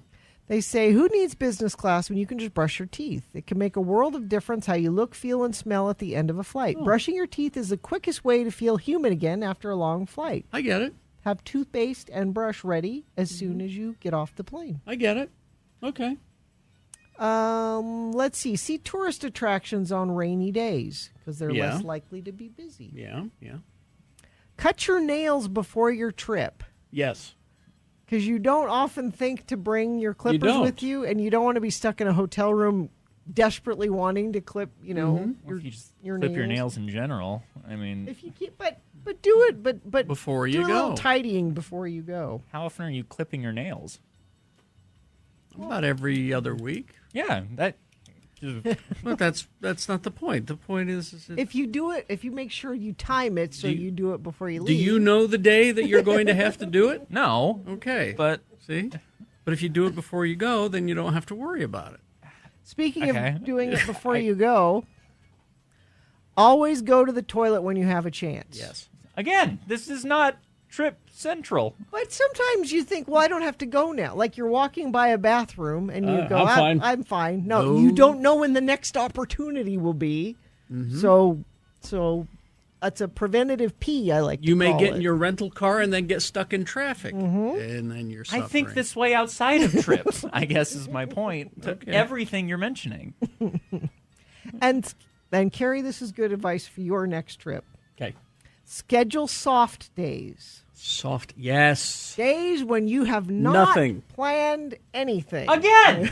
Don't overschedule your trip activities. Do not. Yeah. Thursday, we have nothing on the schedule. We're just going to unless you're like at a amusement like Disney World or some stuff like that. But Mhm. if you're headed to say San Diego, be sure to have some empty days. Empty days. I like calling them soft days, though. That sounds nice. It's a soft day. But it's just, again, this is just remember to live your regular life when Yeah. you're on a trip. Yes. Also, Gina, compression socks on the airplane. Oh, yeah, for sure. Okay, Yeah. just checking. That's an actual trip-centric tip. So that's the first one? That's the first Okay. one. Okay. He's so angry. I know. Weather? Weather. I need to calm down a little bit. Yeah, jeez.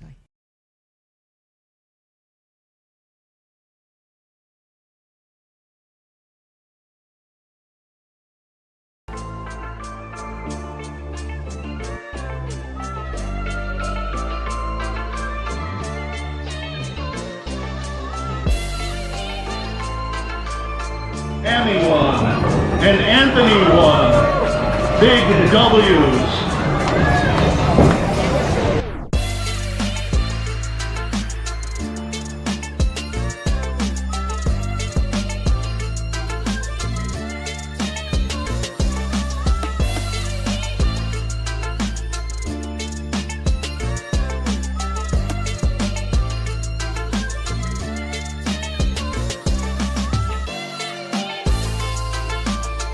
All right.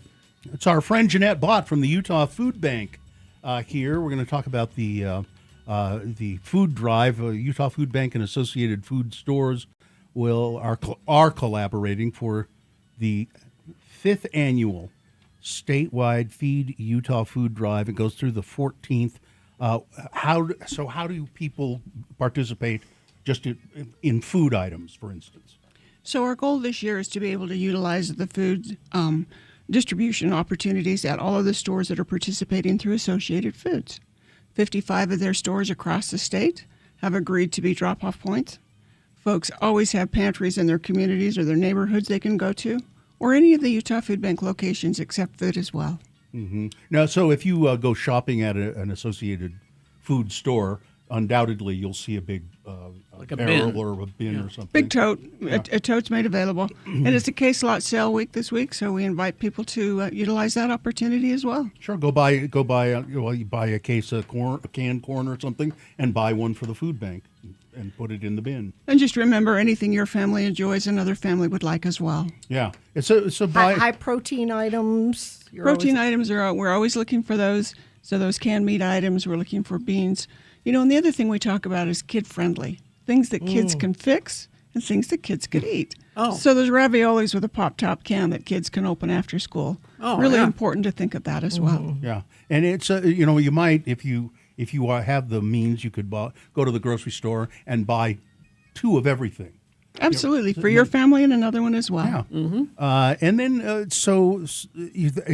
there other food drop-off points, or are they just all at the stores? The stores are the main focus, gives you the opportunity to shop. But then the pantries in the neighborhoods are really convenient because their hours are a little different than store hours. Mm-hmm. So you can find a neighborhood pantry. Just look up Utah Food Bank, and they'll be listed there. Absolutely. There's a tab that says Get Help, and they're all listed addresses and hours. If you need food assistance, Best thing to do is go to that same website. Yeah. There's a variety of programs you can choose from. Gives all the information pertinent to that. And if there's something you don't see, call 211, and you can get additional help there. and then money. Just money's always Because you guys have all the connections, and so you can make my $1 go further, right? We are good shoppers. Yes. And we do take that dollar and we do stretch that dollar. And the thing that's great for us is because we buy in volume. We go directly to manufacturers when we have to purchase food. But this year it's great because we have an anonymous donor who's given us $50,000 for this particular drive. nice. Yeah. So that'll be a match. So a 2-for-1 for Oh, people. great. So until that money is matched at that level, people's money will go twice as far. So we're really encouraging people to take advantage of that cash opportunity as well. So if you I assume there's a donate way to donate online. I'm looking at it right here. I'm on utahfoodbank.org. There's a big red button at the top that says donate now. You know, the other nice thing about doing this, I can do it just sitting here at work. I don't have to bring anything down to you. I don't have to find a time to do that. Watch, Jeanette, I'm doing it right now. Look, here it comes. This is perfect for Gina, particularly. Perfect for Gina. She doesn't have to do anything except with her finger. The food bank, it's a huge operation, and you guys are networked with food banks around the country too, right? We are. The Utah Food Bank here locally is the affiliate of a group called Feeding America. Feeding America, based in Chicago, is the overarching umbrella for over 250 food banks across the country. So that allows us to network with groups who are our same size or perhaps have the same kind of geographic area to serve. It's a lot of sharing ideas and services between peers. It gives us the opportunity to not have to always reinvent the wheel. And it gives us some direction in regards to compliance and food safety and food handling. So Feeding America plays a big role in food insecurity across the country. Done. See, it was that fast. Good for you. It's done. 1 in 5 Utah children are unsure where their next meal will come from. Wow. 445,000 Utahns are at risk of missing at least one meal today. And that number sometimes, as the height of the pandemic, that's about the same as the height it was during the pandemic. It is, and unfortunately, these numbers we work from are a couple of years old, so I do feel like that number is higher at this point in time. I'm sure it is. And, our rural communities are struggling much harder almost than what we're seeing across the rural area. I don't understand why. For instance, we go to the legislature and we debate, whether kids should have reduced price lunches and what are the cutoffs for that. Why don't we just give all the kids who go to school free lunch? Why don't we? It should be eminently doable, shouldn't it? It should be doable, and there are some challenges on a lot of different levels with state government, not only here in Utah but across the country. Now, SNAP benefits are scheduled to change in October when the government year renews. Oh, boy. A lot of the expenses that people have been able to incorporate into their budget through SNAP will be taken away from them. States are supposed to absorb some of that expense. We don't know how much the states across the country will be able to, which means people lose benefits. And I had a conversation recently with a family a disabled adult in their family right now gets about $168 in SNAP benefits. And when the change hits October 1st, that reduces to $23. Oh, my. It's almost nothing. It's nothing. What do you do with $23 for a month? I don't understand. I don't, yeah. There's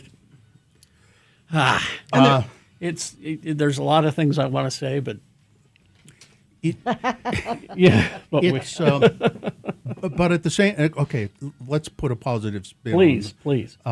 Because the Utah Food Bank is there really is no reason that you have to go hungry. There is not. People need to recognize services are available. They need to recognize it's an opportunity for them to help their families in a scenario that is safe for them. People come into pantries and they are asked, minimal information in order to get food. So we're encouraging people to please take advantage of these services. We have over 390 pantries and partner agencies across the state that people can go to. And so people just simply need to be willing to, tell us the size of their household, how many of those are kids under 18, so we can get the appropriate poundage to them. It's a simple process. They just need to come out. But that's part of your, I guess, challenge. On the one hand is getting money and food donated, but then the other part of it is letting people know, hey, the food is here. You can come and get it.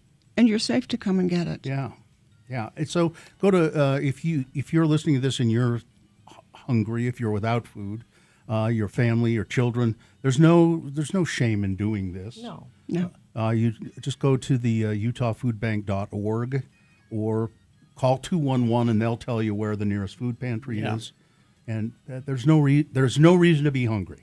And if you know someone who is, please help them get that Good assistance. idea, yeah. And remind them that, we do it as easy and as quickly and as safely with as much dignity as possible. There is no reason to be frightened or to be embarrassed. We've all been there. We've all had to do this. You've told your story. I remember you were one time without, you didn't know where your next meal was coming from. Absolutely. And it'll change lives. It truly will. Yep. So the food drive, it goes through the 14th of March. So we'll go to Associated Food Stores. That's a good drop-off point. And when you're buying stuff for your family, buy some extra and put it in the bins for the Utah Food Bank. Or donate online. Money is always helpful. UtahFoodBank.org. Jeanette Bott. Thank you. Thank you, Jeanette. Thank you all. All right.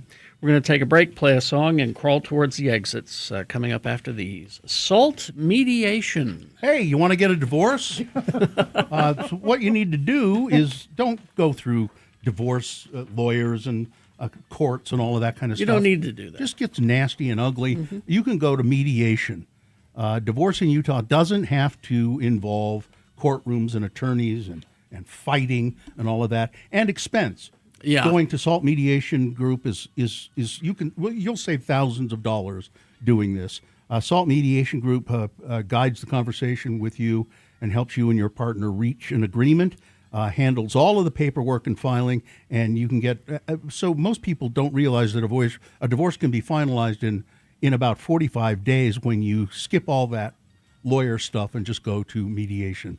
So Salt Mediation, what's the cost? Well, the full process is often less than what many people believe.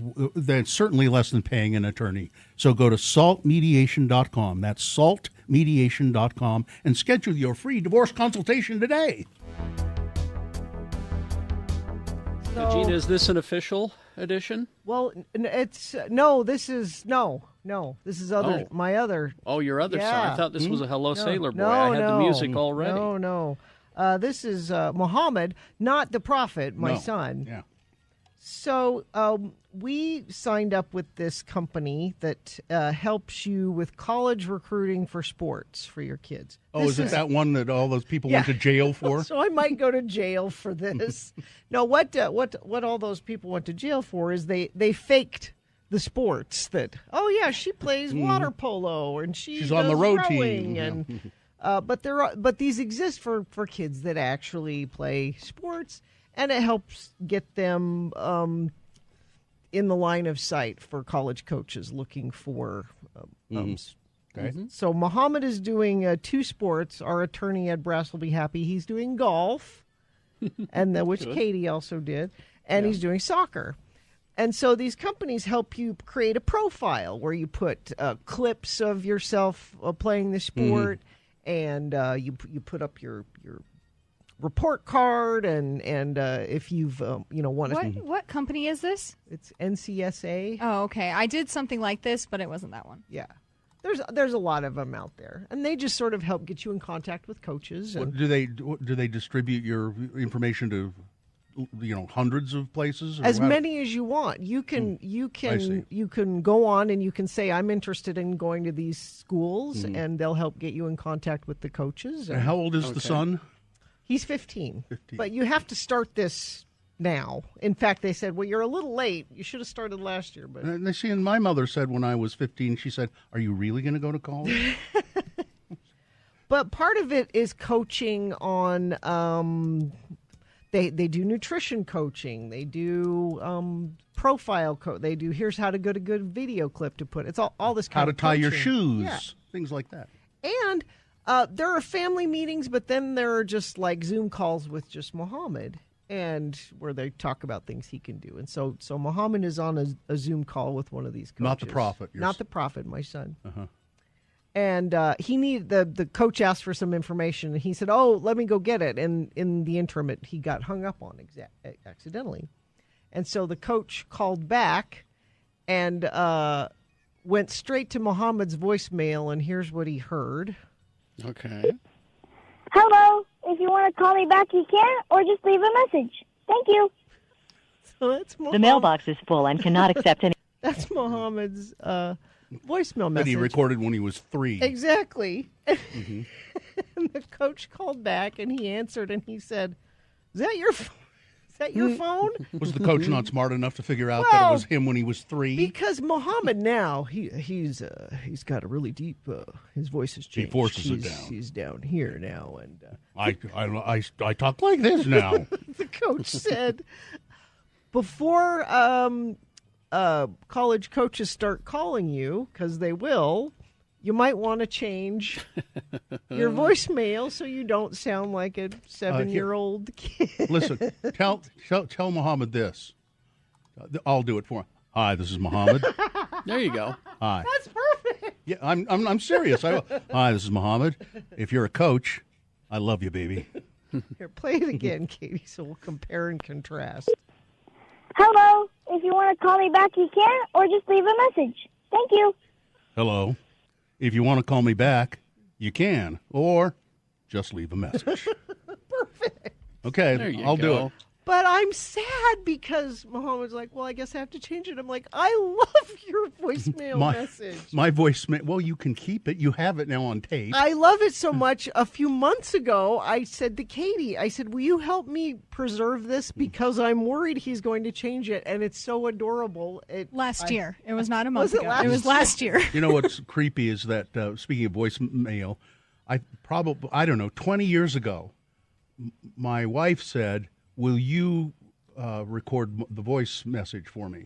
You know, so when I call her and I get her voicemail, I hear my voice saying, Jennifer Parsons is not available. Could you please leave a message? And it freaks me out every time I hear my own voice. Have you guys ever had this? Because I've had it happen a couple of times where we meet friends of the program out, and I've been asked to record. Hey, we used to offer Gina, that as a. We should Gina do that. Barbarian, you've reached Jimmy Santangelo's phone. Please. Yeah, we should still do that. I mean, yeah. Anytime if you want us to record the voice message on your phone, I'll be happy to do it if I got a couple of seconds. Hi, this is Bill Allred. Hang up.